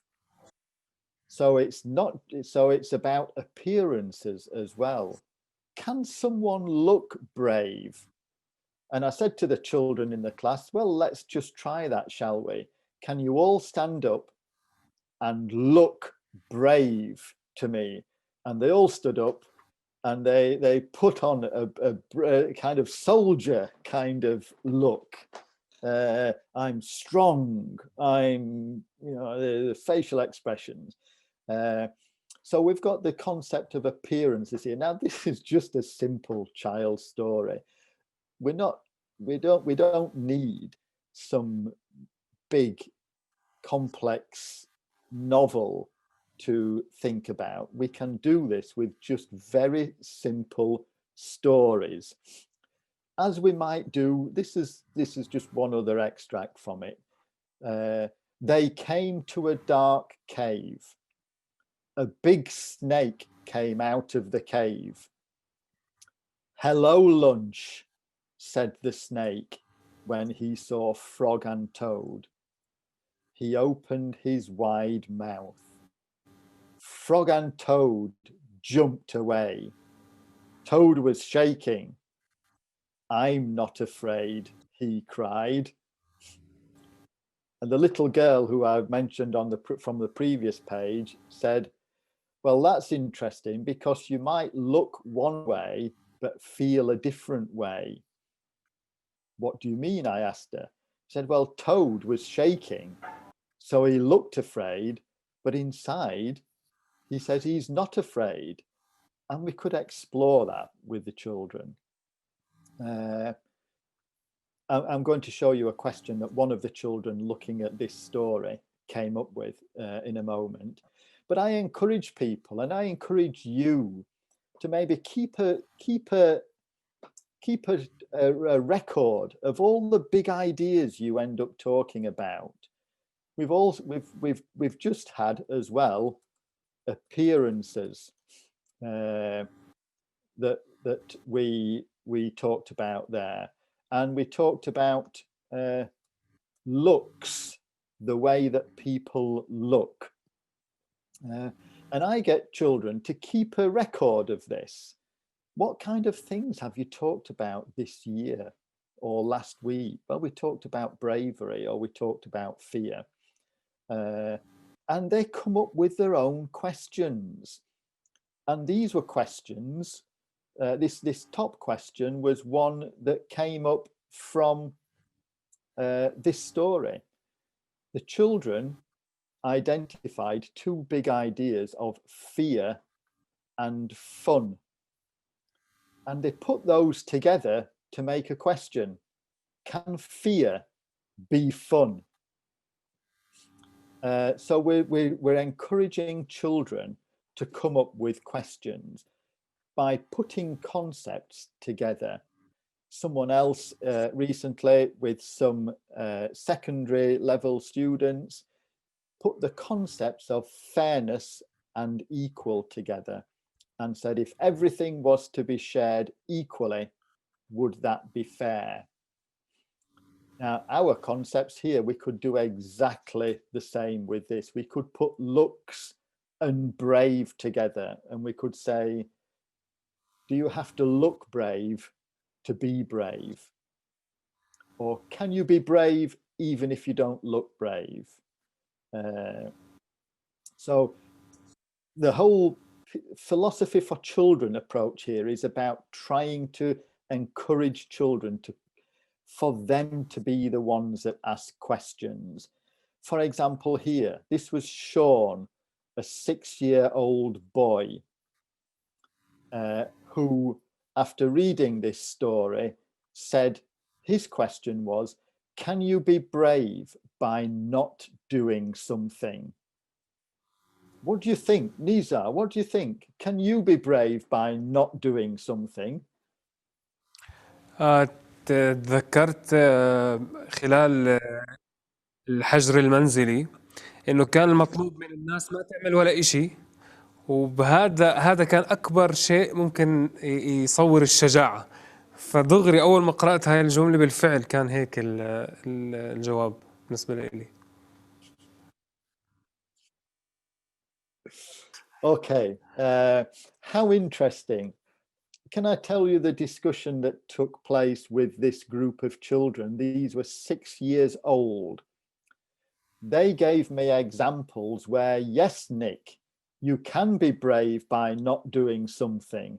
How? I asked them. And they said, well, if your friend tells you to do something wrong and you don't do it, then you're brave.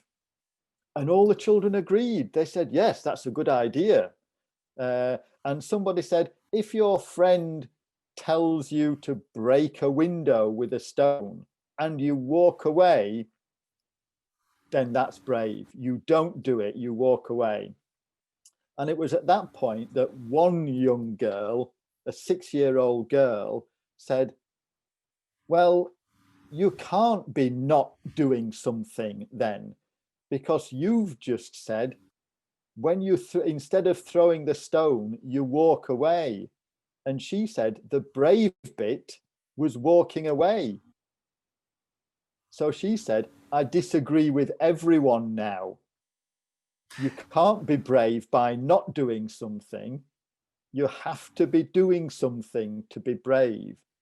You have to say no to your friends. That's the brave bit. And these are your example, your wonderful example of lockdown, staying at home. You may have done nothing at home, but the brave bit was actually resisting the temptation to go out. That was the brave bit. It was a wonderful philosophical discussion with young children. Can young children do philosophy? Absolutely. Can they show creative and critical thinking? Absolutely. One wonderful writer, Gareth Matthews, he's unfortunately died now. He wrote a wonderful book, and I've put the link here, or the reference here, called The Philosophy of Childhood. And I'll just summarize this. I won't read it out just because of time. He says that his research suggests that philosophy, such spontaneous philosophy is not unusual for children between the ages of 3 and 7. But in older children, it becomes less so. And he thinks that that's because once children get a bit older and go to school, then they tend not to question. They tend just to wait to be given the information, which is why it's so important that we pursue philosophy for children in schools in all different kinds of ways. Now, I said I would talk to you about the ways that you might challenge not just children, but people. And let's turn to Socrates here. What many people think is the most influential Western philosopher, but we have philosophers in all traditions. He said that we should be asking questions of meaning if we want to understand something. So when Sean asked that question, can you be brave by not doing something? We encourage the students to question Sean and question his meaning. What do you mean by not doing something? What do you mean by brave? So questions of meaning are very important. And we encourage children themselves to ask questions of meaning for any question. If we asked the question that we just saw earlier, can you look brave? Before we just say yes or no, we want to ask, what do you mean by look brave? So we encourage the questioner to think more about the question. But the next thing we might want to do, and this is critical thinking, is to question the truth of what's being said. So if we go back to Sean's question, can you be brave by not doing something? If Sean said, yes, you can, because everybody is brave, we want to question the truth of that. So we might say to Sean, how do you know everyone is brave? Where's your evidence that everyone is brave? And finally, the final kind of question that is good for us to ask is to question the value of something. So back to Sean again and his question. If Sean was to say something like, well, we should all be brave, then we might say, well, what does that teach us then? If we should all be brave, what do we have to do? How do we show that we're brave? So we question whether something is important. Now I've put in this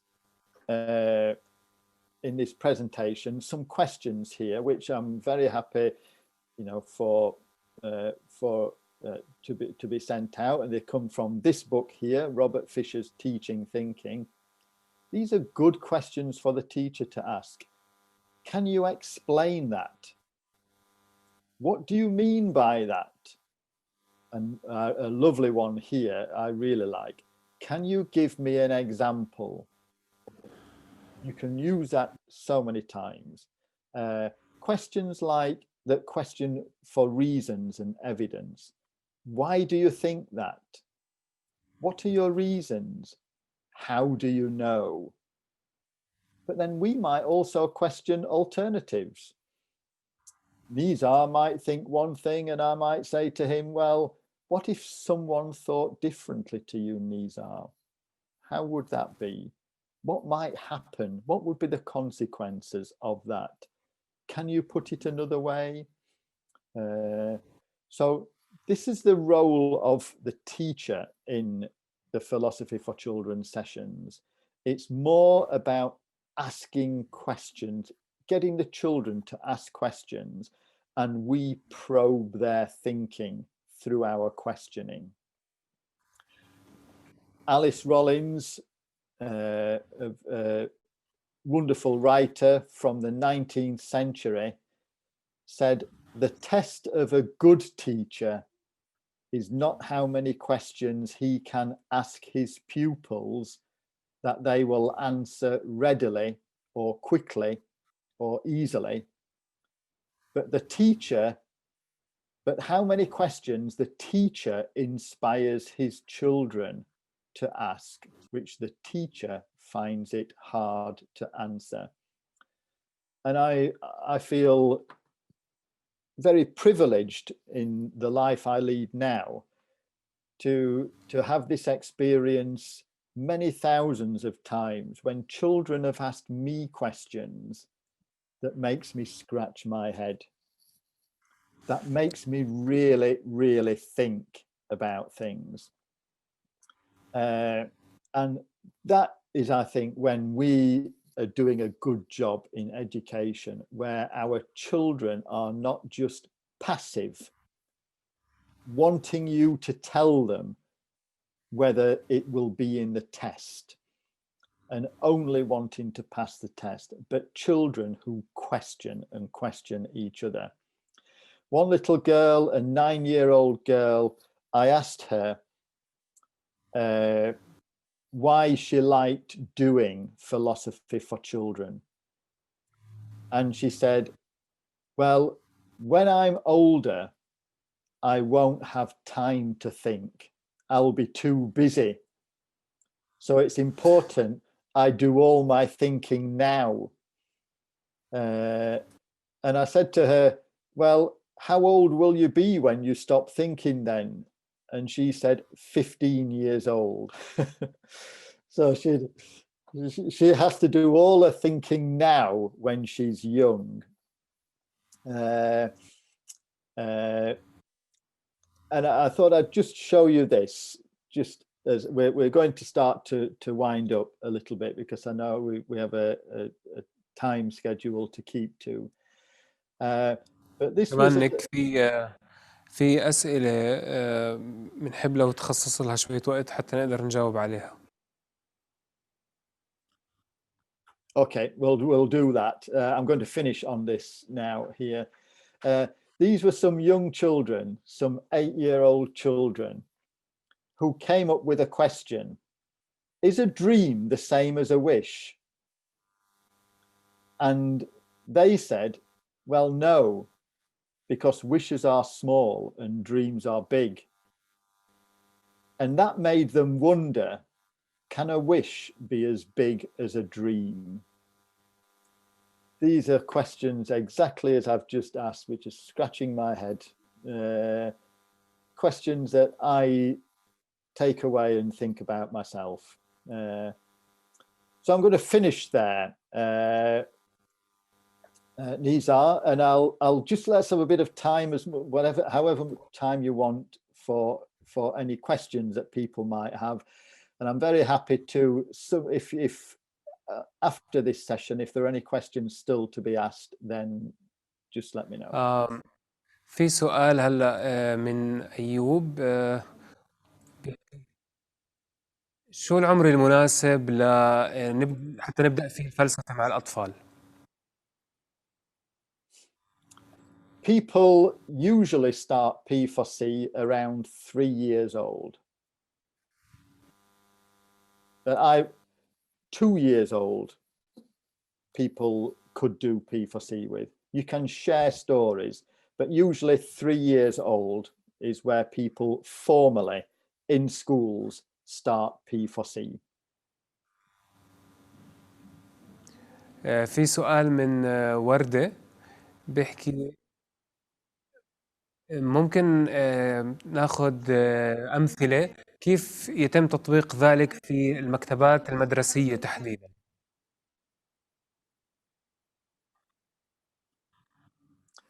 How P4C could be implemented in schools' libraries.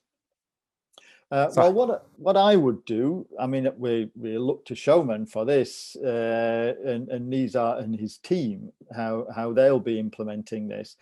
But often people will run philosophy sessions in libraries for people to come and attend. So they may say, okay, on a Saturday afternoon, we'll have a philosophy session, and you pick a story to share, and you share the story with the children, and you just ask them what questions they might have, how they might, what they think about the story, and you just run a session like that. But online, lots of people are having to do this online because of COVID. There's nothing to stop you doing that online. We have run P4C sessions with children online, just as on a Zoom meeting, where we can do almost all the things that we would do in the classroom online. And if you look at the Dialogue Works website, which I'm sure you'll be putting out, Nizar, we have something called Home Talk. And Home Talk is our response to COVID, where we send things out to homes, and we send things to schools to send out to homes to encourage thoughtful conversations. It's been translated into other languages, not, I don't think, at the moment, Arabic. So that's maybe a job for you, Nizar. Any other questions? في سؤال من هبة بيحكي كيف ممكن نحفز الحوار مع الأطفال؟ ستيمولس، إيش نوع محفزات؟ Well, for a start, we can listen to them. We can give them something that's interesting to look at, and we use those questions I've just talked about. And as we use those questions, so if a 6-year-old girl says to me, Nick, as this happened in a session in school, actually a 5-year-old girl, she said, Nick, I'm growing my hair long. This was in a philosophy session, right at the beginning of a philosophy. And I said, well, why are you growing your hair long? That's interesting. And she said, I'm growing it long so I can be pretty. She's already given us something to talk about there. And we just listen, and we explore what and I said, what do you mean by pretty? And she said, well, I look better when I have longer hair. And I said, well, how long should your hair be? Well, I'm growing it down to my feet. Where is it now? Well, it's down to my shoulders. And then one boy said, what about my hair? I've got short hair. Do I have to grow my hair? So I think what we need to do, one of the biggest things we need to do with Philosophy for Children is to just sit back and listen to children and question them. What do you mean by that? What do you mean by pretty? But this is a very brief introduction to what is a very big subject. Nizar, Mohammed and Warda have attended 7 sessions on Philosophy for Children on the Dialogue Works training course. And anyone who is particularly keen and wants to really find out about how thorough a program this is, you're very welcome to come on any other courses. But my word of advice is to listen and don't give your opinion. Any other questions? سؤال من دكتورة فدوى قطاتشي، ماذا عن أسئلة الأطفال الكبيرة المتعلقة بالقيم والأخلاق؟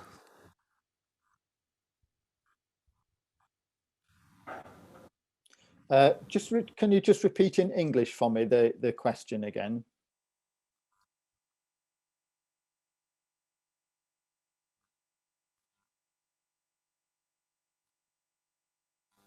Is the question about whether children do come up with big questions, or is it about whether the questions are linked to morals and virtues?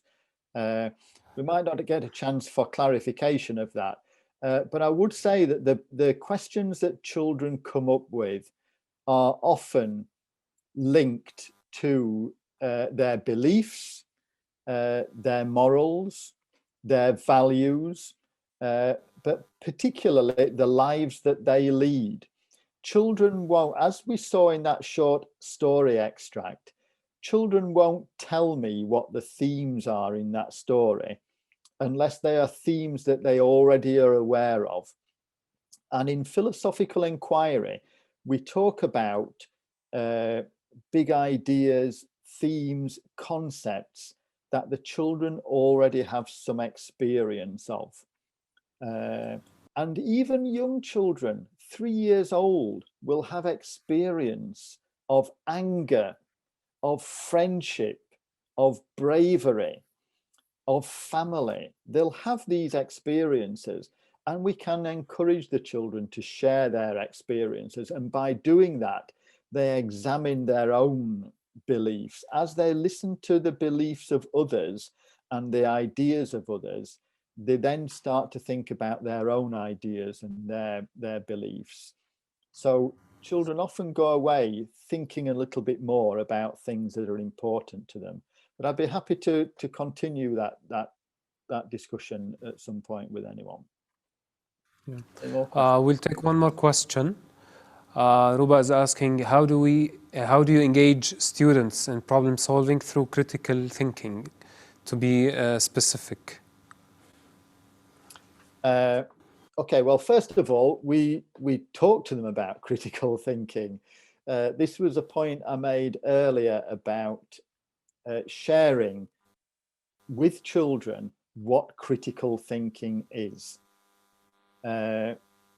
Critical thinking is asking questions. It's about giving reasons. It's about questioning assumptions. It's about testing our ideas. And we tell the children what critical thinking is. And then at the end of a philosophy session, we encourage them to reflect back on the session and to think about, well, how did we do today? One young boy came to me once at the end of a session and said to me, Nick, I've been a really good collaborative thinker today. And I asked him to tell me more. And he said, well, every time somebody said something, I added a little bit more to it. And I really listened to people. Now that 8-year-old boy could come to me, the teacher, and tell me what type of thinking he's doing. So it's very important that the kind of thinking doesn't remain in the teacher's head to be reflected on at home that night. It's made explicit with the students. Nizar, does that help there? دائما نيك إجاباتك على الأسئلة تثري أي سؤال صراحة. بالحقيقة بدي أشكرك كثير إنك موجود معنا اليوم. صراحة شخصيا استمتعت جدا بكلامك كالعادة. طبعا بتمنى كل اللي حضرونا كمان استمتعوا أيضا. ما بعرف إذا عندك إشي بدك تحكيه في دقيقة حتى نفسح المجال لزوارنا وضيوفنا من 7 ستوريز إنهم ياخذوا السيشن اللي بعدها. I'll just finish off by saying thank you for having me. When I gave up my job 10 years ago, I had a very secure income. I had a very nice pension. But I felt that the philosophy for children word needed to be out, and as many people as possible helping to get philosophy for children out there, because I saw the impact and the benefit. So I took a leap of faith and resigned my position as a teacher to travel and talk to people about philosophy for children. And I can just say I've not regretted 1 minute of that ever. In philosophy for children sessions, they constantly remind me of how wonderful children are and what good thinkers they are. And we should never underestimate that. We should never think of young children as just immature people. I wish my brain at my age had the same power as a 4-year-old's brain. So never underestimate children, and never think that philosophy for children can't be done with them.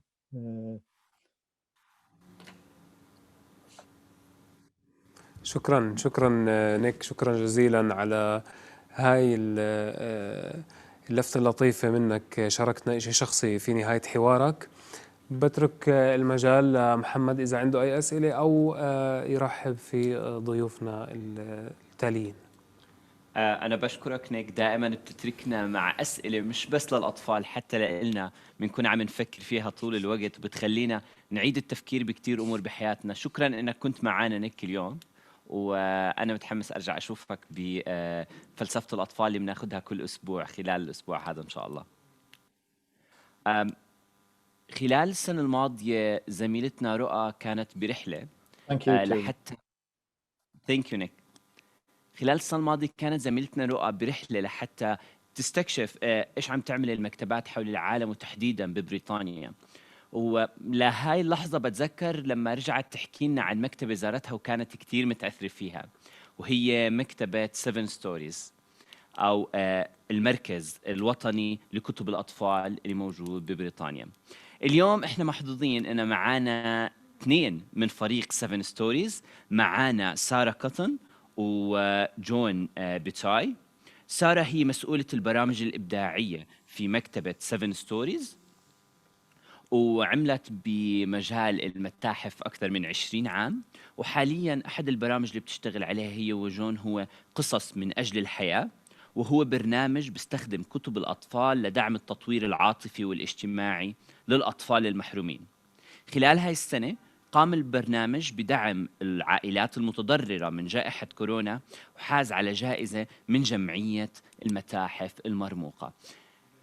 أهلاً وسهلاً فيكي سارة. وكذلك معانا جون وهو مدير تطوير الأعمال في المكتبة، وكذلك عمل مجموعة من البرامج التعليمية والفعاليات المتكررة التي تصل إلى أكثر من 30,000 طفل وشاب سنوياً، وبتستخدم هذه البرامج مبادئ القراءة من أجل المتعة لتمكين الأطفال من رؤية أنفسهم في الكتب وتعزيز المساواة والثقة بالنفس. أهلاً وسهلاً فيكم. إحنا سعيدين جداً إن نكون معاكم اليوم لحتى نستفيد من خبراتكم ومعارفكم.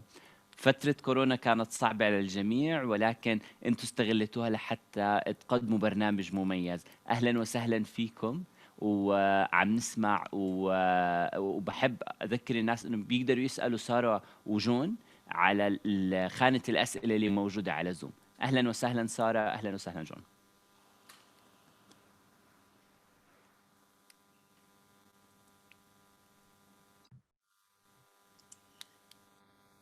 Thank you for that lovely welcome. It's lovely to be here. Thank you for inviting us. So yes, I'm Sarah, and I just wanted to introduce myself. We are both from, as the introduction suggested, from the National Centre for Children's Books, 7 Stories. I'll hand over to John to introduce himself and to introduce more about our organisation. We're really looking forward to sharing some of our experiences with you. Thank you all so much for having us with you today. As Sarah said, we are very excited to be sharing our experiences with you. My name is John. I look after our education work here at 7 Stories, so working with schools and in other education settings.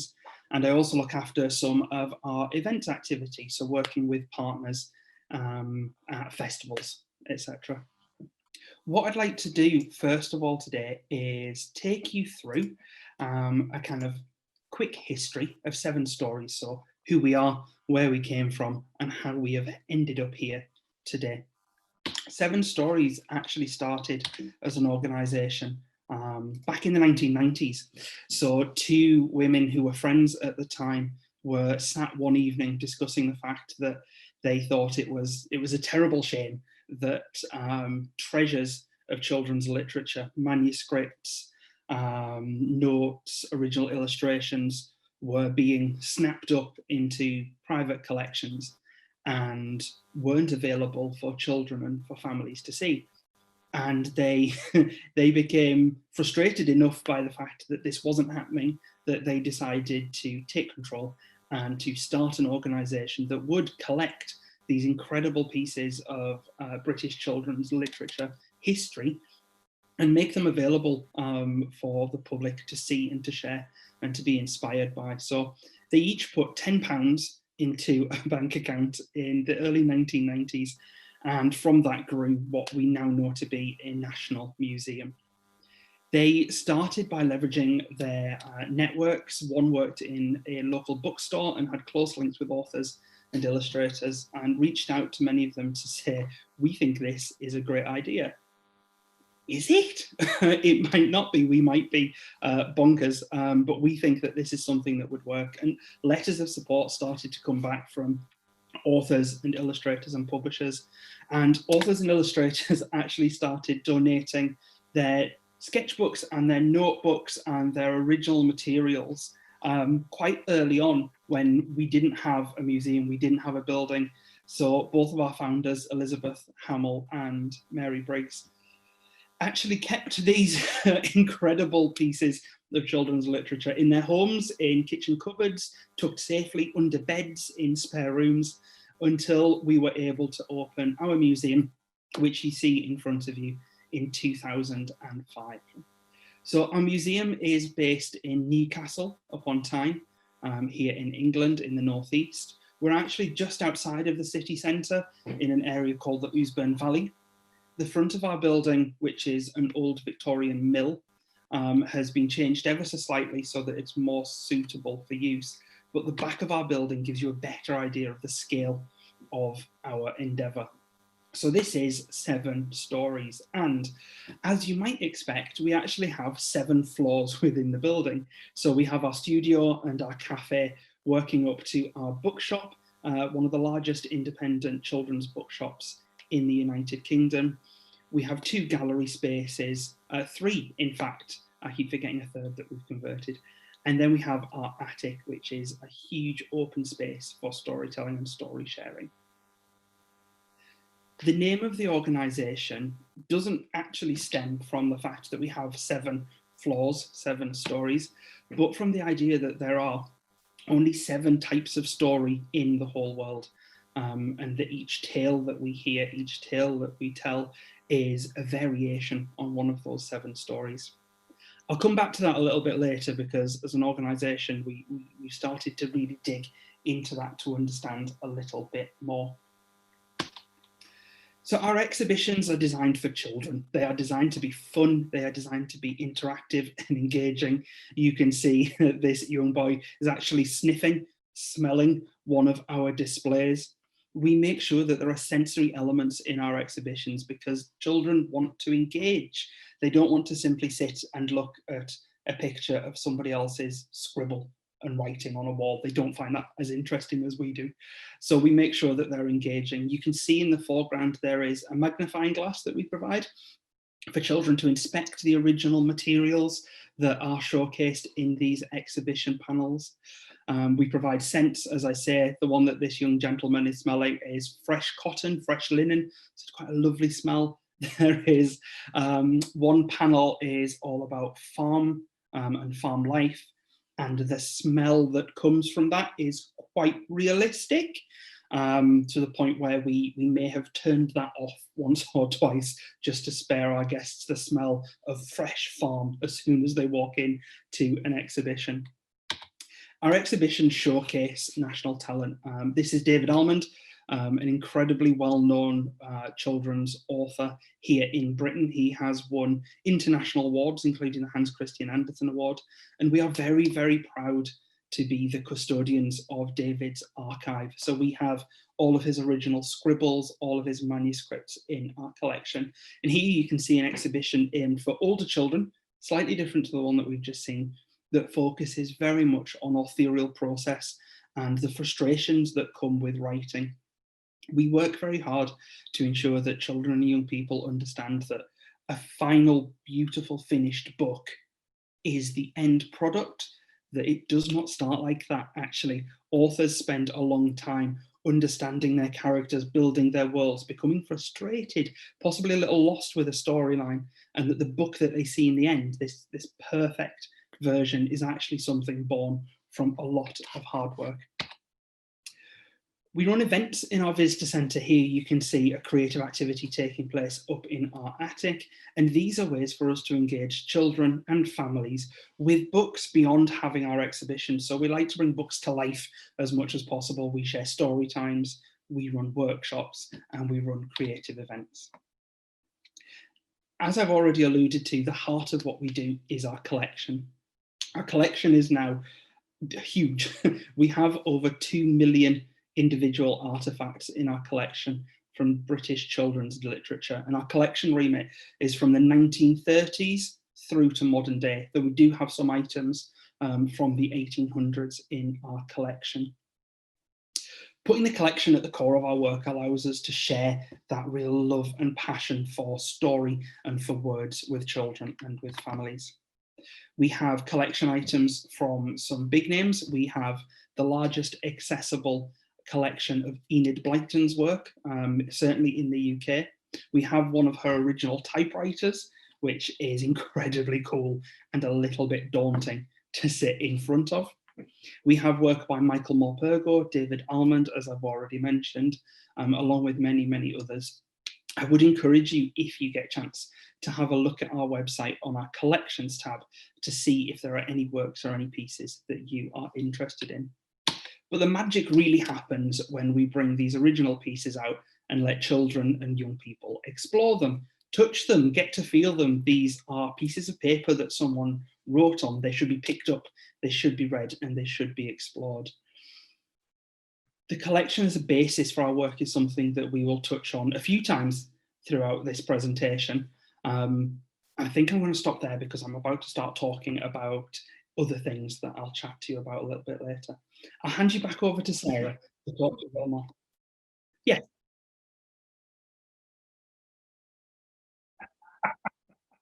Sorry, Northern English. Yes, of course. Hi, so I'll try and speak slowly because I'm very fast. So I just wanted to give you a picture of what our team's activity looked like before March, before the pandemic, this 2020. So John and I are both part of the Creative Learning and Engagement team. We call it the CLE team. So our CLE team is made up of our creative director and 3 managers who look after 3 strands of work. And those, in simple terms, are our building, the visitor centre and museum, education, and which John leads, and community work, and that's my role to lead on the community work. John's operating slides on behalf of me as well, so I'm going to keep asking him to change the slide. So John, the next slide. So at our museum and visitor centre, we run I'm just trying to give a sense of what was happening in March and before March, all those months leading up to it. So we have a lively programme that goes alongside our exhibition programme. So this is a picture of one of our most recent exhibitions, which was Elmer and Friends. So David McKee and Friends, and some of the other characters, Mr. Ben and people that people love. So we run a very lively and popular schools programme alongside all exhibitions. So at that point, there were lots of school children running around pretending to be Elmer, stomping around. Inside the building, we have story times. So every day there are 3 story times: morning, lunchtime, and evening, afternoon. And we have lots of sessions, so sessions for babies, Bookworm Babies, which is a session introducing parents and new babies to lovely new books and lovely new ways to explore them. So using bubbles or ribbons, exploring colour, and just an introduction to books, really. We have other courses, Sensory Explorers, where slightly older children who are walking around enjoy books with their parents. Lots of different kinds of events that are going on while older children are at school. At weekends and in school holidays, we have lots of other events for a whole age spectrum of ages. We have theatre productions, music, sometimes live drawing. We've had ducks, and we've told stories about ducks while there's been ducks quacking around, and live drawing. We have lots of authors come in and do events with children and families, and illustrators who do lovely workshops. So there's always lots going on in the building. Next slide shows our education work. So John leads the team who look after our education programs, and we have a lot happening in schools too. So lots of school programs. We travel across the region delivering work in schools for all ages, for all curriculum stages, and that includes different abilities. And just a note to say that throughout all of our work, we prioritise disability inclusion. So we do lots of work with special educational needs and disabilities. So we work in special schools, but we also make sure that disability inclusion is prioritised in all school programmes and all programmes across the board. So we have longer term education programmes called Reader in Residence. So John will talk much more about Reader in Residence programmes, but that is basically a member of staff spending a day in a school every week for a whole year. We have medium term education programmes, so that might be 6 weeks of a member of staff going into the same school and doing poetry workshops. And we also have one-off sessions, so that might be a member of staff going into a school and working with preschool children and having a story party. So a huge range of different types of programmes that we offer. John will also later on talk more about our Hooks into Books packs.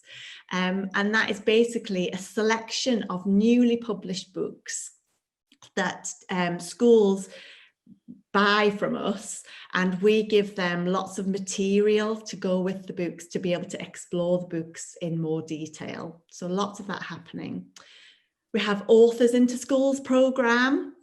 That's exactly what it sounds like. Authors go into schools with our colleagues, and that gives children an opportunity to hear from the author about their process of writing their books, and illustrators, and an opportunity to ask questions and engage with the author. And we also do continuing professional development sessions, so training for teachers and for other practitioners. And some of that also includes, John's done some work on storytelling in business as well. So there's lots of that happening.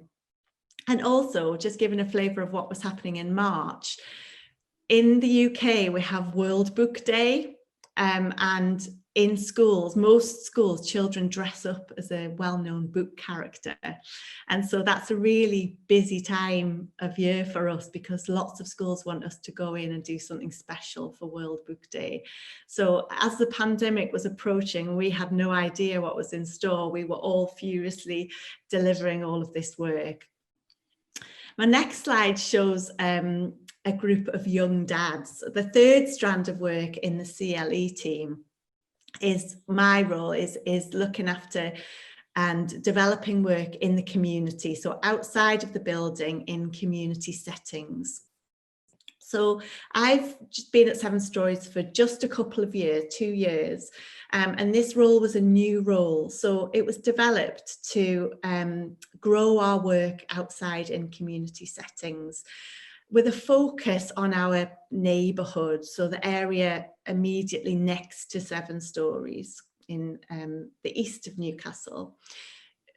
As John explained, we're in a little place called Ousbourne, just outside of Newcastle city centre. And we are right next door to two areas of Newcastle called Byker and Walker. And Byker and Walker are some of the most described as some of the most deprived areas in the region, but also in the whole of the country. So it's really important to us that we are a good neighbour, and we know that there aren't many children and young people from that neighbourhood who are using our building. So what can we do to make Seven Stories relevant and useful to them? So for the last most of 2019, I spent lots of time in Byker and Walker in our neighbourhood, getting to know people, getting to know organisations, getting to know families, asking questions, and really getting an understanding of what the needs are in that community. So recent projects throughout that time was working with these amazing young men that you can see here, young dads, and supporting them to and encouraging them to read at home with their children. Some of them had bad experiences of education, and yeah, that programme was just really to encourage reading at home and to grow a love of books for them and their children. Other programmes were really about just doing little pilots in Byker and Walker, little trial sessions. So working with midwives and babies and finding out how we could work there, working with health and social care partners to work out how books can support child development. So at the very start in January, we were delighted because we received what is long-term funding for us, 3-year funding for a programme to support disadvantaged children in Byker and Walker. And so January and February we just spent doing some of these pilot sessions and finding out what we were going to do. We had such exciting plans for the next year. And then March happened and the pandemic struck. So yeah, I hope that gives you a little flavour of what was happening in the building, what was happening in schools, and what was happening in the community. John, I'll hand back to you. Thanks, Sarah. I will promise to try and speak a little bit slower and curb my enthusiasm this time round. So as you can see, we were delivering a huge range of activity in March when the pandemic struck here in the UK at least. And we hit lockdown at the end of March. We actually closed our museum, I think about 5 days before the country went into a full lockdown. So we had a little bit of time to prepare ourselves, but no time to think about how our programmes might shift, might change to meet not only new circumstance, but new need with our communities.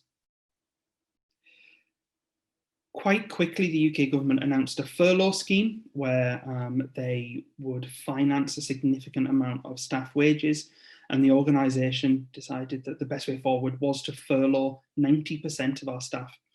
So a number of colleagues were put onto furlough where they weren't able to work, while a few of us, really lucky folk, got to hang about and just figure out what the next steps would be, what would happen for the organisation, how we made sure that first of all we were financially secure and safe, and then how we would start to pivot and change our activity so that it was appropriate.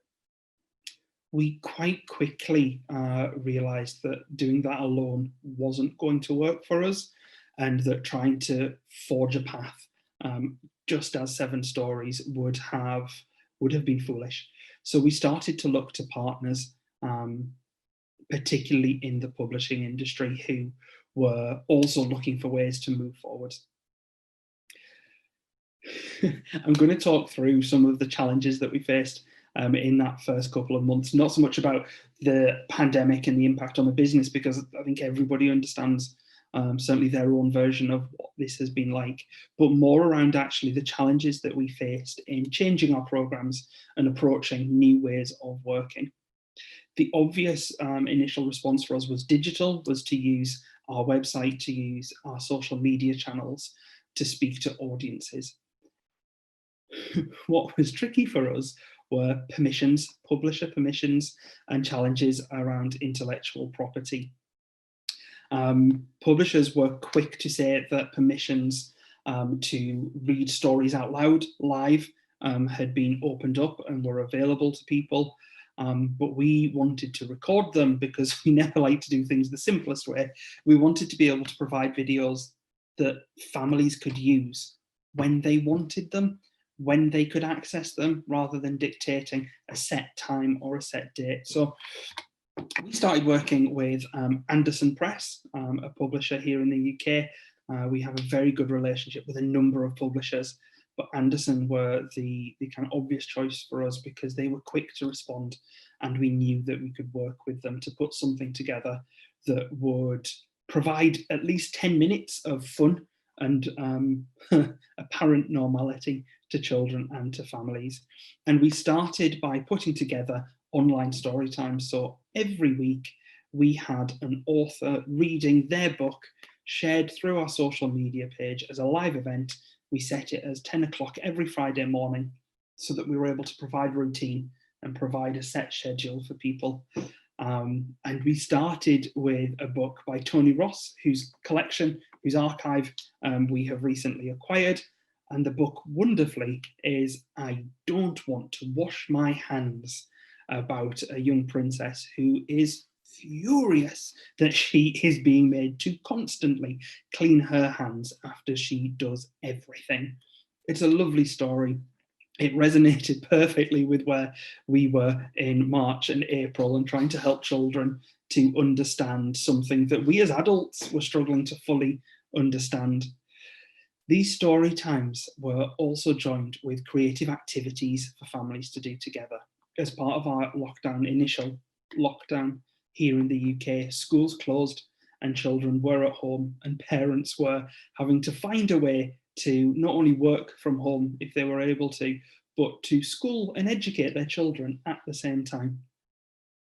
So we wanted to provide something that they would be able to spend 10 minutes together doing, sharing a story, but then have activities that they could provide for their children, set for their children, that children could enjoy while adults got on with whatever it was that they were needing to do. The next step in our digital response was to look at the activity that we were planning to deliver here in our museum. We had a new exhibition planned to open in April, which inevitably did not happen. Where Stories Come From is our first permanent exhibition that uses our collection to explore the story of children's literature here in the UK. We have been planning this exhibition for about 10 years on and off, trying to find the most appropriate way to share our collection and children's literature stories. And we have decided that the most sensible way to do that is actually to use the theory that the organisation is based on and create an exhibition that shares stories through the 7 different plots. Now, our exhibition is structured into 7 different areas, and there was lots of content, both original materials, digital materials, that we were able to draw on. And we decided to turn the exhibition into a digital exhibition and a digital campaign, releasing a new plot each week and building up a section of our website to share all of these different resources. So I'm just going to quickly show you what this section of our website looks like. You can see that we have our exhibitions, we go into where stories come from, and this breaks down into a video that explains the 7 plots, who we are, where we come from, and what the plots are about. But then it also splits up into the 7 areas. Each week, our Facebook and Twitter feed would release new content linked to each plot. You have a description of each plot. I'm going to go into comedy because it's one of my favourites. And within each plot, you are then able to look at creative activities, look at books that we love. We began to put together book lists, and this leads on to my next point. Book lists around each plot, stories that we really wanted to share, and then a piece around the original materials that would be in the exhibition. So The Queen's Knickers is a book by Nicholas Allen that we hold in our collection. And we ran a project with a local primary school, Diamond Hall Junior Academy, to look at what children thought of comedy, what they thought was funny, but also to explore this book. So we have a couple of video pieces that would be in the physical exhibition that people are able to watch. This one is one of my favourites. It is children creating their own jokes and sharing them with you, and they are hilarious. The jokes aren't that funny, but the children have absolute comedy value, and it's a wonderful thing to watch and to see. Another example of this activity, if we go into Voyage and Return, is one of my personal favourites. It's a very simple one, but taking a piece of our collection and turning it into a digital jigsaw puzzle. So something that people were able to play with, something that they were able to sit and do, but then something that once they'd managed to put the image together and create the full piece, we had follow-on activities, including, can you find our main character? Can you spot 10 different types of vehicle? The only real challenge that we had with turning this into a digital piece was thinking when we would explore tragedy as a storyline, given that we were in such unusual circumstances. But we decided to use that as an opportunity to talk openly about what it is like to miss someone or to miss something, what it's like to feel sadness and what it's like to feel grief and or loss. And again, I'll come back to that a little bit further through this presentation.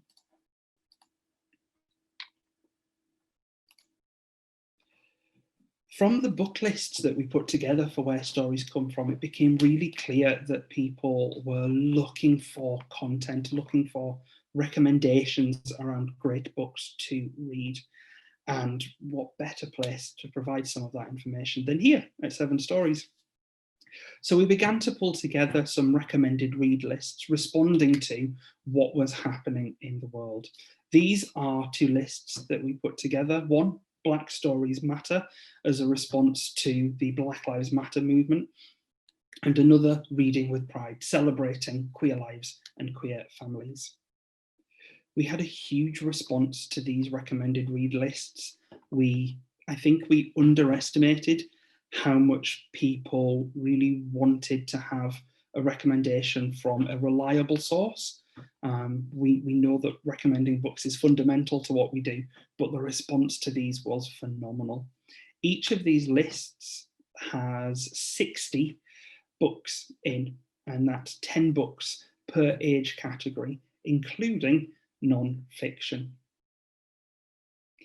Doing these book lists and learning from exploring our plots more deeply led us on to explore other areas that we have been interested in for a while, but that we hadn't necessarily had the opportunity to really dig into. We began to do online events. This is one of our partners, Brooke, who works for a children's theatre here in the UK, and they helped us to understand how we could do digital events. So we, back in May, started to deliver live interactive story sessions using Zoom meetings so that we could see and talk to children. They were able to give us feedback. We could see what they were drawing. We could see their craft activities. And beyond being able to share stories with children, it was wonderful for a number of us to be able to see families again and be able to remember why we do what it is that we do.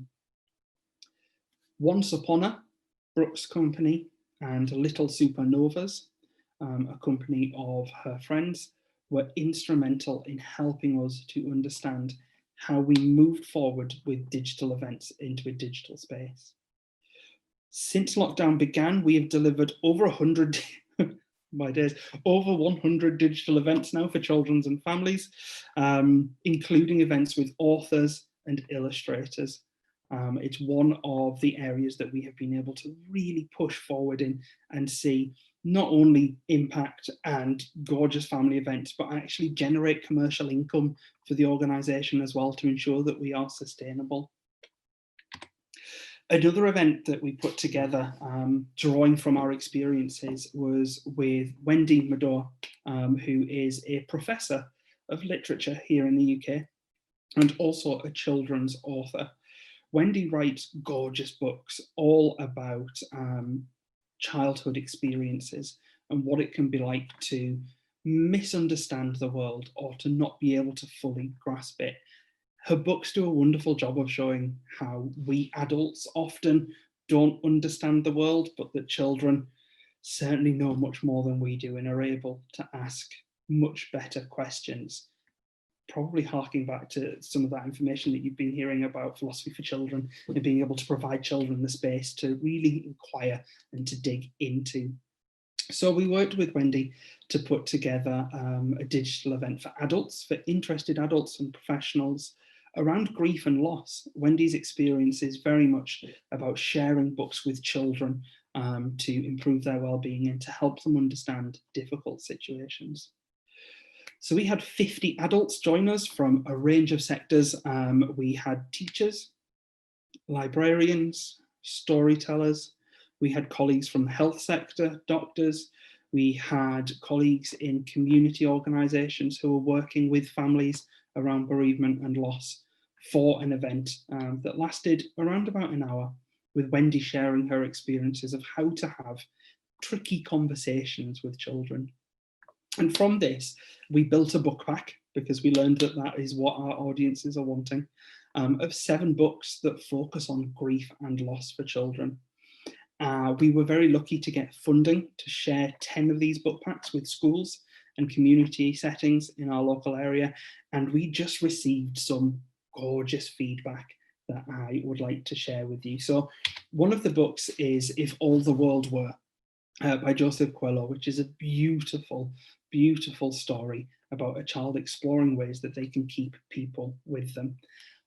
A parent from one of the schools that we shared the pack with recently got in touch to say that her son had read If All the World Were, had been sharing it at school, and had come home talking joyously about his great-granddad who died in September. He was very excited to draw pictures. Here is one of the brilliant pictures that he created of his great-grandpa when he was a young man playing in the park. He drew these pictures and painted them, spoke to his mother about how much he loved his great-grandpa, and sent these pictures to his grandparents. So he sent these to the children of the great-grandfather that he'd lost, so that they could put them on the wall and remember how wonderful he was and how lucky they all were to have known such a brilliant, brilliant man.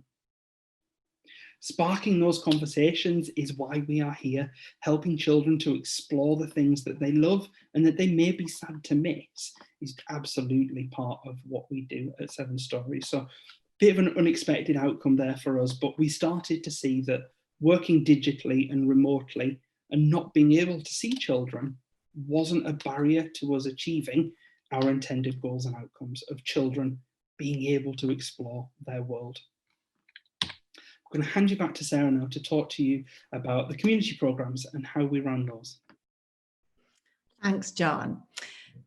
Yeah, so going back to March, when for us, everything, our building closed down and schools were closing and organisations were just closing their doors and not knowing what happened next. Everyone was working out what the restrictions meant for them. Organisations were asking, how are we going to operate? What are our priorities? What do we do now? So at 7 Stories, we wanted to be able to understand from a community work point of view how we could continue this programme of work in our local area, that disadvantaged area of Byker and Walker, because we knew there was a great opportunity to be able to support people and use children's books in a really valuable way for families. But not everybody believes in that, and the urgent needs of families were, had to be the priority. So when I was ringing people about children's books, people weren't returning my calls. And at that point, when we couldn't do anything outside of the building, most of our team, as John said earlier, they were furloughed. So we were at home, not working, which was really frustrating. John was carrying on with all these lovely things that he's talking to you about, but the rest of us were at home. But actually, I returned after 5 weeks of being off work, and I was described as chomping at the bit like a horse, trying to get back to work. But it was really helpful because after 5 weeks, the local organisations that we were working with knew what was happening, knew how they could operate safely. And they also had an idea about what families needed. So our key partners, one of which is Community Family Hub East, that's a children's centre. The children's centre were ringing families every day, the families that they supported every day, to find out what their needs were and how they could support them. And apart from food and basic needs, they were saying that children didn't have anything to do. They were bored. The family was anxious and worried about what was happening, and the children needed something to do. And some of John's contacts in schools were telling us that a lot of children in this area didn't have resources at home. Schools were sending things home for children, but they didn't have a computer. They didn't have internet access. Some didn't have access to the internet. One child didn't even have a single pencil. We were talking about drawing rainbows, and they said, we don't have any coloured pencils. We don't even have one pencil. So we were really keen to make sure that whatever we provided was helpful and also was as accessible as possible to as many families as possible. So next slide shows Molly, our colleague, who is one of the creative associates at 7 Stories. Sorry, John, I skipped ahead. And Molly started recording story times as soon as we could. As John said, we had to negotiate permissions with publishers, but with the support of other colleagues, we managed to do that. The families that we were working with were referred. So the Children's Centre have lists of families who they support. So they have early help plans. They are families who have experience of mental health, mental illness, or disabilities, the child or the adult.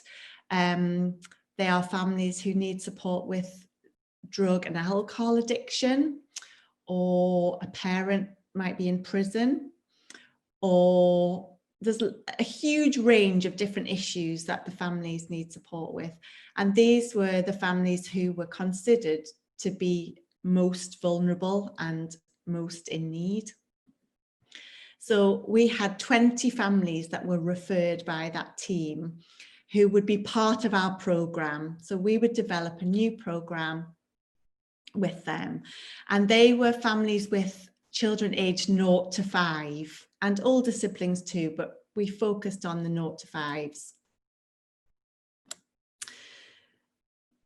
If you show the next slide, John, I've used this picture really to demonstrate that, like many of us and many of you across the world, we all just had to do what we could to get around the challenges caused by COVID. So even just ordering books and craft materials and delivery packs and food, all of that, even just that, was challenging. This is my kitchen table, and we had, all of us, the staff had boxes being delivered all over our homes. I don't have a very big house, and my family were helping cut up bits of ribbon, and we just had to do what we could. But I think it's important for us all to reflect and remember that we did this, but it wasn't easy. It was pretty challenging. Our colleagues who were recording videos, they had to make little recording studios in their bedrooms. They had to teach themselves how to edit videos and record themselves.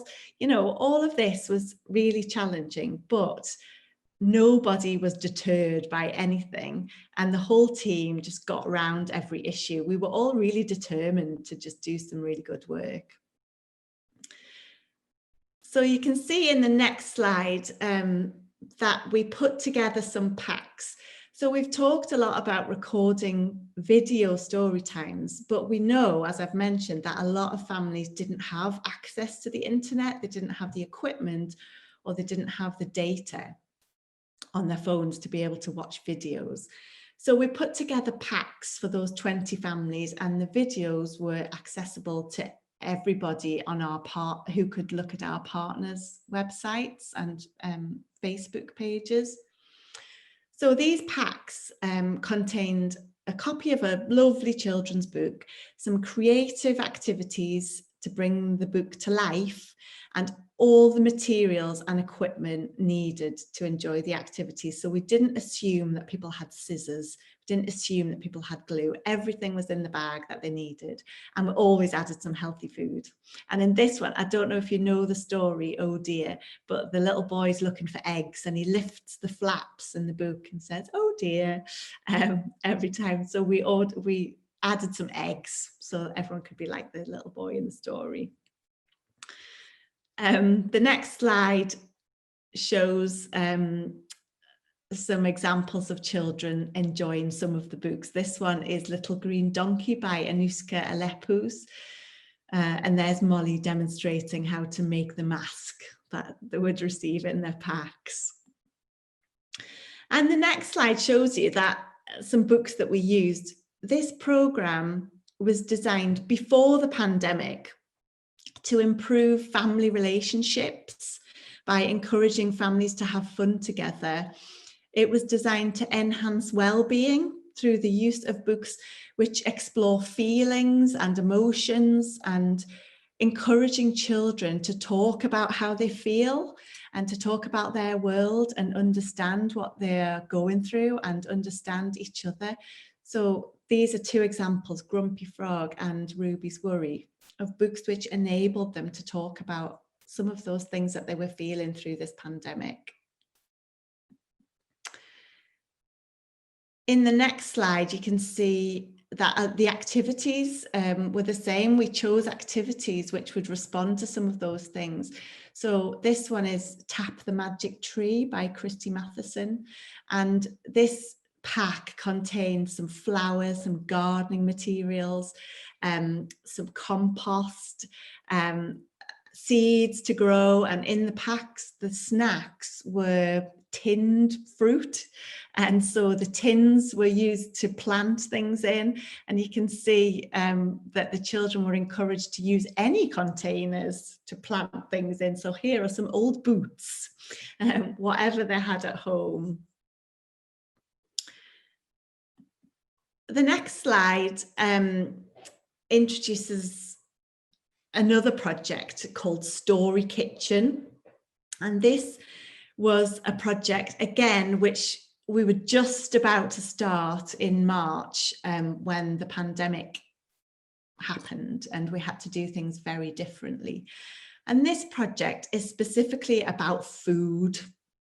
So we know that in that area that we're working in our neighbourhood, food and things to do in the school holidays when children aren't getting food at school, that's a big issue. And we know that not having food and being hungry is a barrier to engaging in cultural participation. So we worked in partnership with a local school, a school where we have good relationships because we have education programs there, excuse me. And they identified 10 families with children who were considered to be the most vulnerable during this time. And we worked with them on our Story Kitchen project. You can see in the next slide that we partnered with a fantastic organisation called Food Nation. And they designed a healthy meal inspired by each book, each story that we chose for the packs. And this is Christy. Christy recorded a cooking video to show children how to make their own meals with their families at home. You can see the next slide shows that the first pack was based around Lauren Child's book, I Will Never, Not Ever Eat a Tomato. And the meal that they made together at home was fish fingers, peas and potatoes. And John's just going to show a really nice video that isn't the best quality, but one of our families shared it with us of the children making fish fingers together. So I'll let John, would you mind showing the video?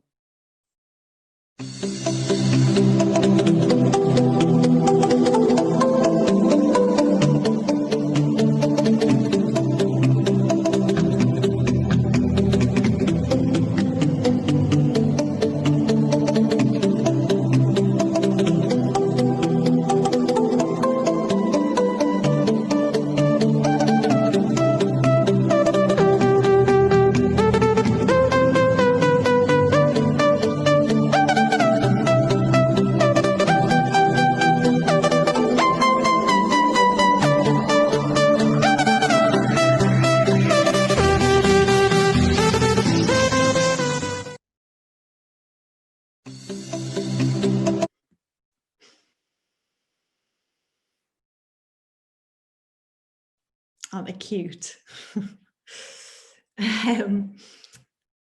Thanks, John. And you can see on the next slide another example of some of the food that they cooked.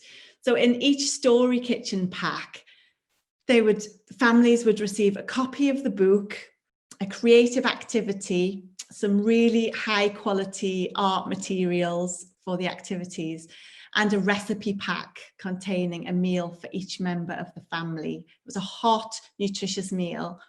And you didn't need the internet to be able to enjoy this because there would be printed recipe packs, recipe cards inside. But we did do video story times as well for those who did have the internet. And that was delivered through a Facebook group. So just those participants could see those videos. And this was really an attempt for children to be able to connect with each other and to be able to share photographs of each other. It wasn't quite the same as the original idea, being in a community venue together, cooking together, sitting at the table and eating together. But it was something. So we tried to get people to connect and share their own experiences. And they did. They shared pictures like that video of each other. And here's, John, you can show, the next slide just shows some more pictures of children enjoying. There's some very cheeky little faces in here, but more children enjoying some of the activities at home. The next slide shows a picture of our colleague Elena delivering some story times outside. So this was a project called Best Summer Ever. For many people, 2020 was not the best summer ever, but this is an ongoing programme that happened in previous years where 7 Stories would work with other community organisations in the local area, in Byker, to put together a programme of COVID secure activities for children. So this was held when in the UK lockdown restrictions were starting to be lifted a little bit. We could meet in groups, we could go outside, and with social distancing we could meet in groups of 6.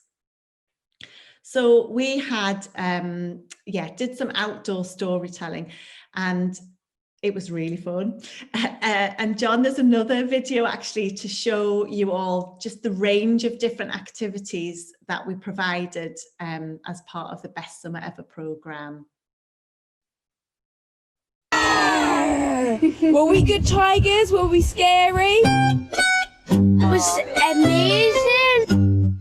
It gets families cooking together. And I love it. When I came here, I felt really excited. It's great seeing the kids pick up a spray can for the first time. I've learned how to use creative ideas. Writing some raps about our favourite animals. A fox, a mouse.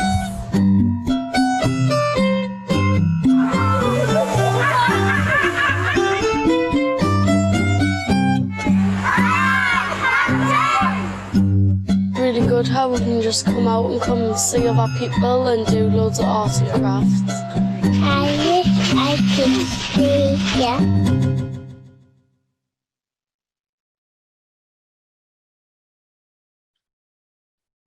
Thanks, John. Looks like really good fun, doesn't it? And I think after everyone was indoors and a lot of children didn't have any outdoor space, so it was really lovely to be able to do that outdoor stuff in a COVID secure, safe way. And that really inspired us to do more of that. So John, if you don't mind doing the next slide, you can see here that we didn't do so many video story times from September, when all of the children of school age went back to school here. But we did do some what we're calling doorstep story times. So here you can see we just went to people's gardens and did some storytelling. Sometimes it was just a little space on the path outside, but the families absolutely really loved that, and we loved that as well, delivering that.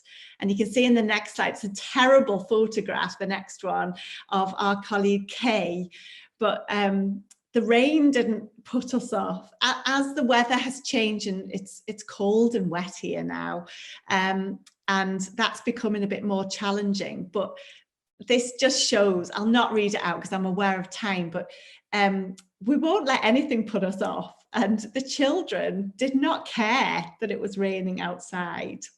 And Kay sat there with her steamed up visor and her umbrella and read this story, and she described it as a really special moment. So I think what we've learned is that we just have to try and go that extra mile just to do things for children, and they love it. We are just starting a program working with babies. So there's lots of babies that have been born during lockdown, and those new parents are isolated and lonely, a lot of them. They can't see family, they can't mix or go to groups, and the babies haven't socialized with other babies or anybody else other than their family that they live with. So we're doing some work on Zoom, actually. That's an online session for a group of children, a group of new parents, to combat isolation. John, you can skip ahead now to the last slide. at Christmas. I'm aware of times I don't want to talk too much, but just to summarize a lot of that work in the community, everything we've done has been so well received, and we are collecting lots of data to show how the activities have improved well-being. The main thing that families have said is that the packs that we've been going to people's houses and delivering them to their homes, they've been something to look forward to every week, and an opportunity for families to have positive family time together. And what people have loved is that face-to-face contact. So even when we've just been dropping something off at somebody's house, they have just loved that chat and being able to see somebody, and that's been really valued. And I think what we have all needed across the world in this pandemic is some joy and hope. And that's what children's books can bring. We all know that. We have intentionally shared books which explore anxiety, fears, friendship, relationships, but also books which bring escape and distraction and an opportunity for children to laugh with their families and have fun and be silly, and experience some joy. I'm going to stop talking now. I'll hand back over to John. Thanks, Sarah. Can I just double check that we have around about 20 minutes left, just to make sure that I'm fitting everything in?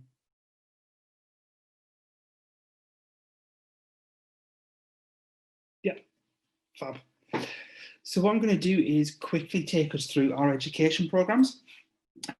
We, as Sarah said at the beginning, have a read in residence programme that puts a member of our team into a school one day every week for a full school year to share stories with children and with families, but we weren't able to do that.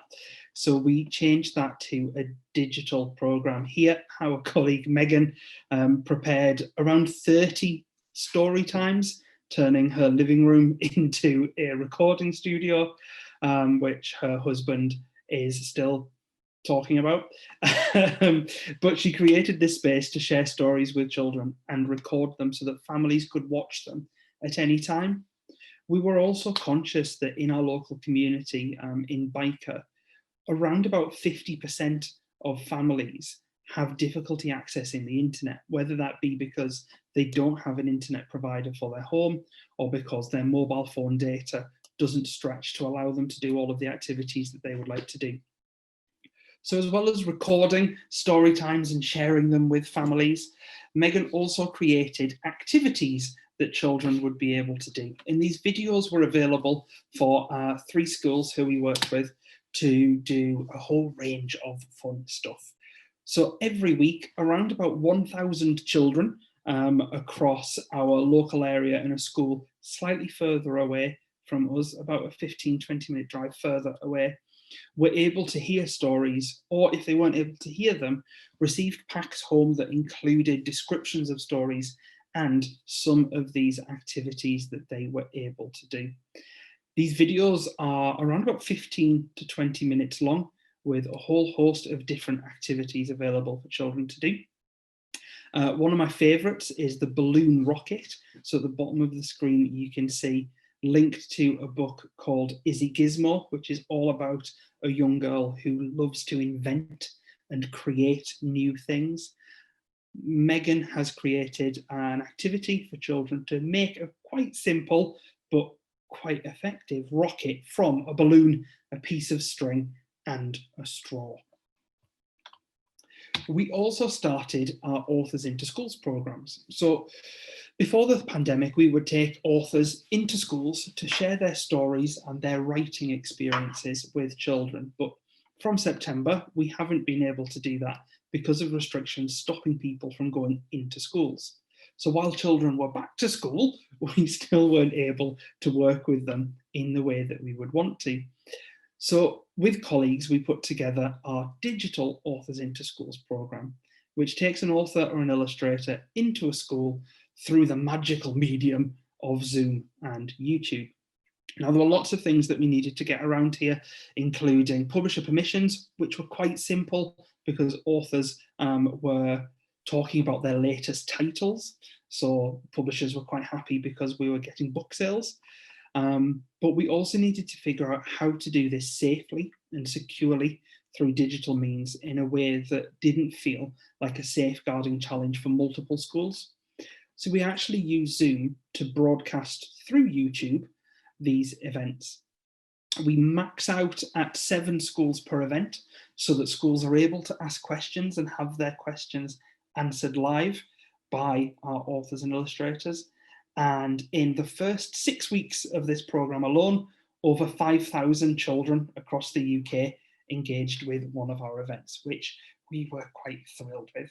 You can see in the middle of the screen, though the pictures are quite small, some children having a go at illustrating and writing, inspired by Chris Riddell.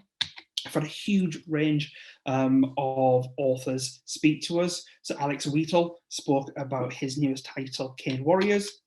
Excuse me. We had Annabelle Sami come and join us for Agent Zaiba Investigates, a fantastic story with a female protagonist. I'm getting excited. I'll slow down again. Female protagonist who is a detective and starts to investigate some strange goings on.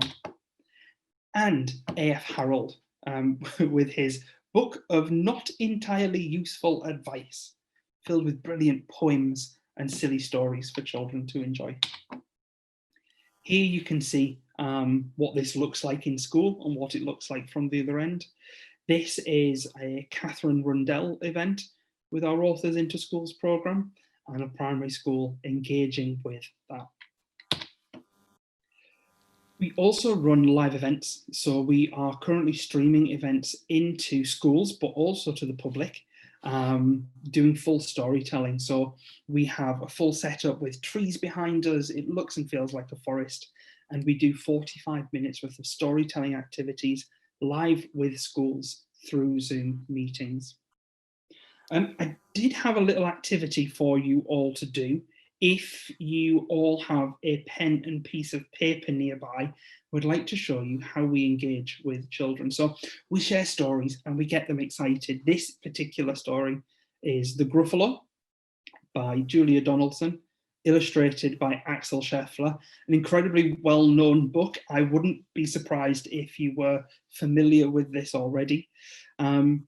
واحدة من المفضل لدى الأطفال عنا عادة، وعملنا عليها عدة أنشطة.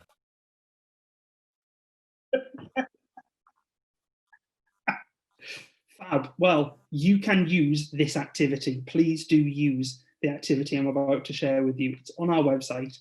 We share the story and then we ask children and grown-ups, so this includes you, to get a piece of paper and a pencil or some pens or some colouring pencils or chalk, or if you are very brave, paint, though that can end with quite a big mess. And we ask children to respond to an illustrator. So Axel Scheffler, the illustrator of this book, has created a video for us that shows how he draws the Gruffalo, but then also asks children what they would draw. So I'm going to share this video with you. I'm going to ask that you take 2 or 3 minutes to draw what it is that Axel Scheffler asks you to.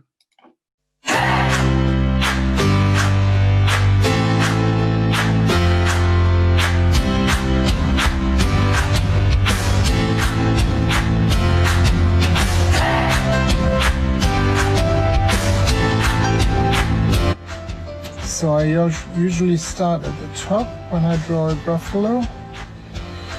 Start with the horns. His ears.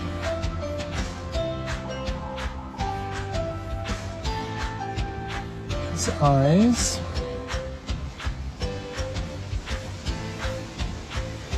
I won't do them in orange because it's only a black and white drawing. Only doing the outlines.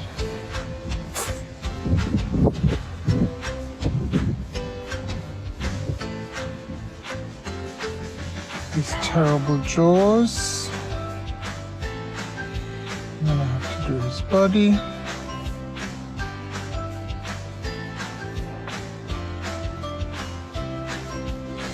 big claws, and purple prickles all over his back. Big belly. It's not too big. And then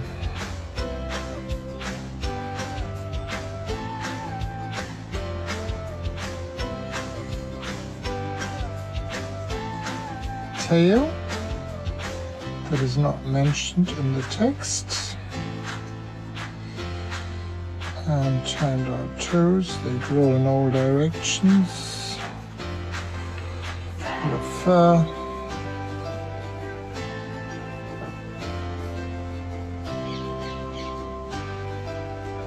Another lovely knee. Sometimes children ask me why he's only got one arm, but the other arm is obviously on the other side.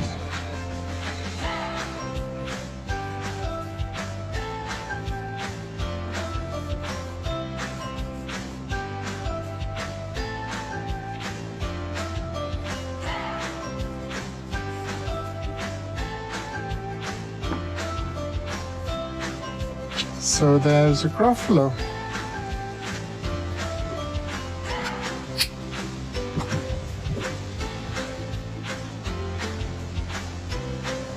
So here's my drawing of the Gruffalo, and we all know that the Gruffalo had a child a few years later.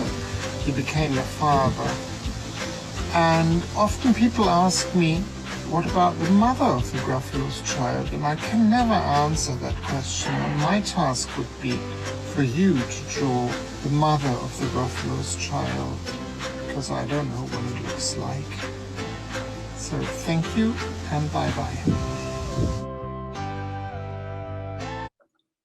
So as well as getting to see Axel draw the Gruffalo, children are challenged to draw, and adults are challenged to draw what they think the Gruffalo's child's mother looks like.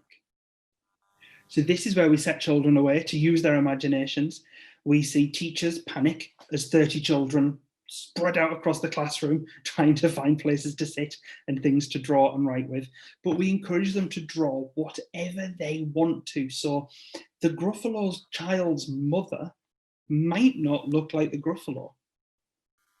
She might look like an alien. She might be a dinosaur. She could even be a great big squiggly blob. And I'm not sure if you can see, but this is what I think that the Gruffalo's mother looks like. Mainly because I cannot draw at all. I would like you all to take a minute or two to draw what you think the Gruffalo's child's mother looks like. And I'm going to ask you to share those pictures with us on Twitter. So this is a moment to go and get a drink if you need to, or even better, to do a little bit of a creative activity. While you do that, I'm just going to chat a little bit through some of the responses that we have had from children.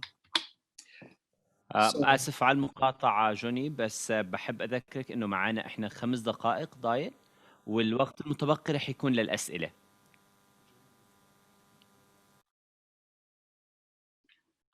Fantastic, thank you. Draw those pictures. We will skip this part. Please do tweet us with what your pictures look like. I'm going to hand you across to Sarah now, who's just going to do a quick wrap up, and then we'll move into questions. Thanks, John. We're delighted to be able to tell you that earlier this month we won a Museums Association award for this work during lockdown, and that's given us a real welcome boost and spurred us on. So we just wanted to quickly share, I'm trying not to speak too quickly, quickly share what we've learned during this time. And we've all learned new skills. We have all seen new opportunities to work in different ways. We have learned a lot about relationships. So our working relationships are good, but they're really strong because we have overcome so many challenges together. And I think we have all come together through a shared belief in our organisation's vision and objectives. We've developed relationships with our partners and worked really well with them to understand each other. And critically, we have developed really good relationships with the children and young people that we support. And that's because, I hope it's because we've listened to them and understood what they need and responded to those needs. So what's next for Seven Stories? There's lots of other things we've learned, by the way. What's next? We are planning to build on the momentum of all of this work. We're doing lots more and shifting our focus much more to this work outside of the building and our digital work. So we're recruiting a new digital producer. If anyone wants to work in Newcastle. The strength of winning the awards has attracted new funding so that we can grow our work in the East End and in schools with disadvantaged children. Our digital schools programme is attracting an audience from elsewhere. So again, no reason why we can't work with schools in Jordan. And I guess it's important to emphasise that we were engaged in this work before the pandemic.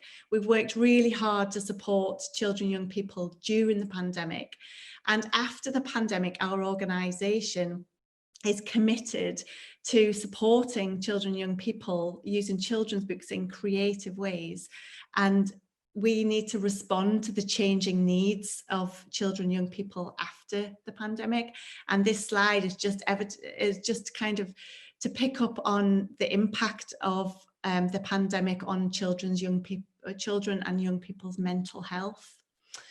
So just lastly, John, my colleague, always talks about Seven Stories as a young organisation, and the fact that we're 15 is we're a teenager and we're just finding our way. And I think after this work, it feels like our organisation is better able to articulate our vision and who we are. And I think we know where our strengths lie and what we want to grow into and how we want to make a difference in the world. So I would just thank you for being patient and listening to us. And we invite you really to join us on this journey. So thank you so much for listening to us. And yeah, sorry I've talked too much, but we're happy to answer questions.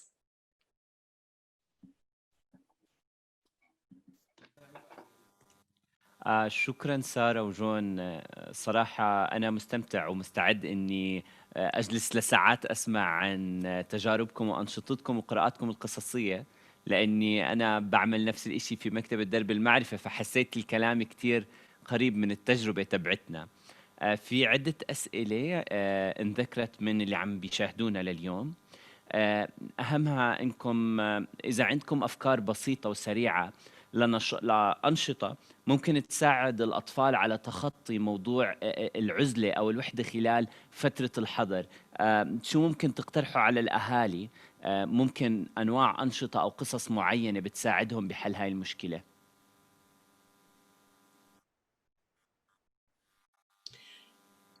Yeah, shall I go, John? Yeah, go for it. I think it's some of what I said earlier about we use specific books to talk about, to enable children to talk about their anxiety and to express how they're feeling. And I think that's really important. But at the same time, we also recognize that those children just need some distraction and escape and joy and laughter. So I think really so many books can do that, and so many there's so many opportunities to be able to do that, and I think that helps. John, I don't know if you agree. Yes. Yes. شكرا سارة. كمان في عنا سؤال، هل في أحد المواضيع الأنشطة اللي قدمتوها خلال الحظر كان في مواضيع بتتطرق لفيروس كورونا لحتى تشرحوه بموضوع أو بطريقة أبسط للأطفال؟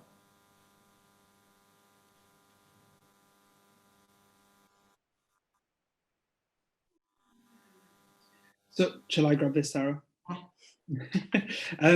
We approached a number of things with children. The first obvious one was our event with Tony Ross around I do not want to wash my hands, and initially just encouraging children to understand that some things had changed and that they needed to be more careful when it came to washing their hands. Their hygiene needed to be even more brilliant than we're sure it already was. So we addressed some of the smaller things to start off with. We haven't done an event that directly addresses COVID-19 or coronavirus because that isn't why we're here. We're here to actually look at the impact and how we can help to resolve that.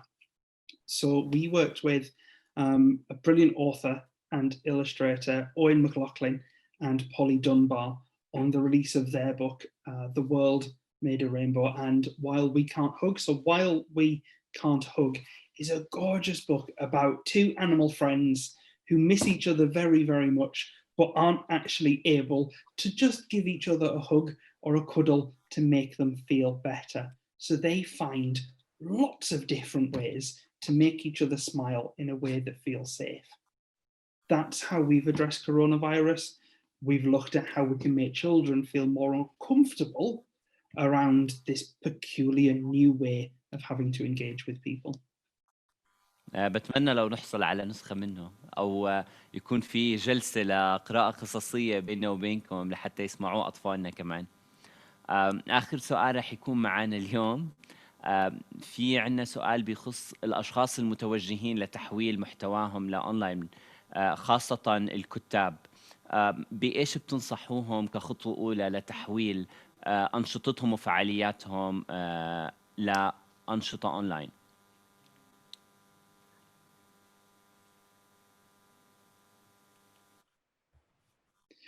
Can I ask you just to repeat that question for me, please?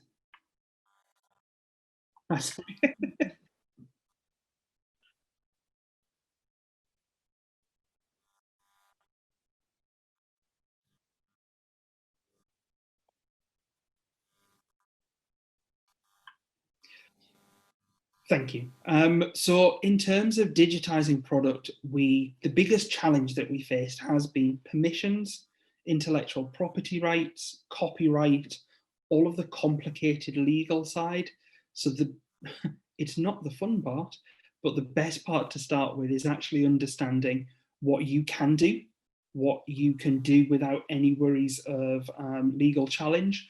Though I will say anybody who does present legal challenge to an organization trying to share stories to make children happy might not have a very good claim, but still making sure that you are sound and able to do the thing that you want to. And then just doing some research around the best ways to share. At Seven Stories, we love Zoom because it provides so much interactive opportunity, being able to spotlight children to show what they're doing, giving us the opportunity to use multiple cameras so that we can set up different parts of a room. We can use a camera above so that we can share what drawings and illustrations might look like. That's worked really well for us, and we have developed a strong risk assessment and set of policies and procedures that sit around that, so we know it is as safe as possible.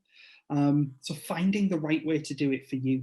We've also shared videos on Facebook because we know that that's where a number of our families and communities are. So we're kind of finding the digital way to go to the people that we want to work with rather than always inviting them to us. I hope that answers the question. شكرا جزيلا.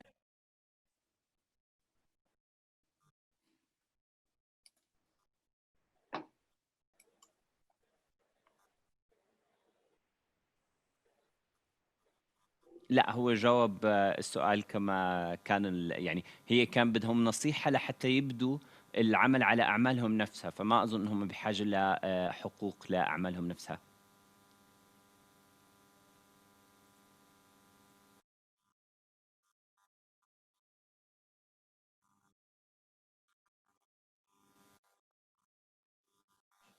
Yes, so there are, let me think, there are a couple of authors who have done some great work around digitizing their offer, but they have been published. So they have had some support from their publishers, but they have created their own story times. Wendy Madore, who I mentioned earlier, has a YouTube channel where she shares some of her stories with children and uses social media to push those. That's worked well for her. It's certainly how we were able to see Wendy's stories and fully understand the impact of them.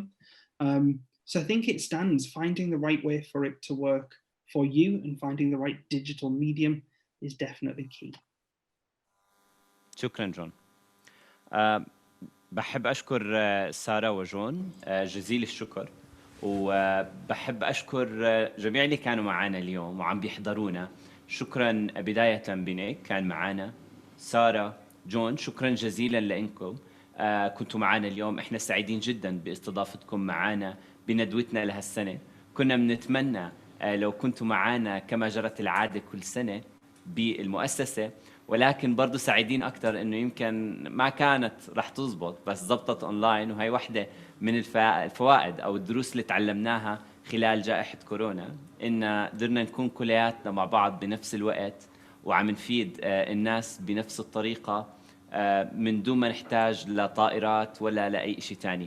شكرا لكم، وبتمنى إني أرجع أشوف شوي من خبراتكم لما تفتح المطارات ويرجع السفر بشكله الطبيعي.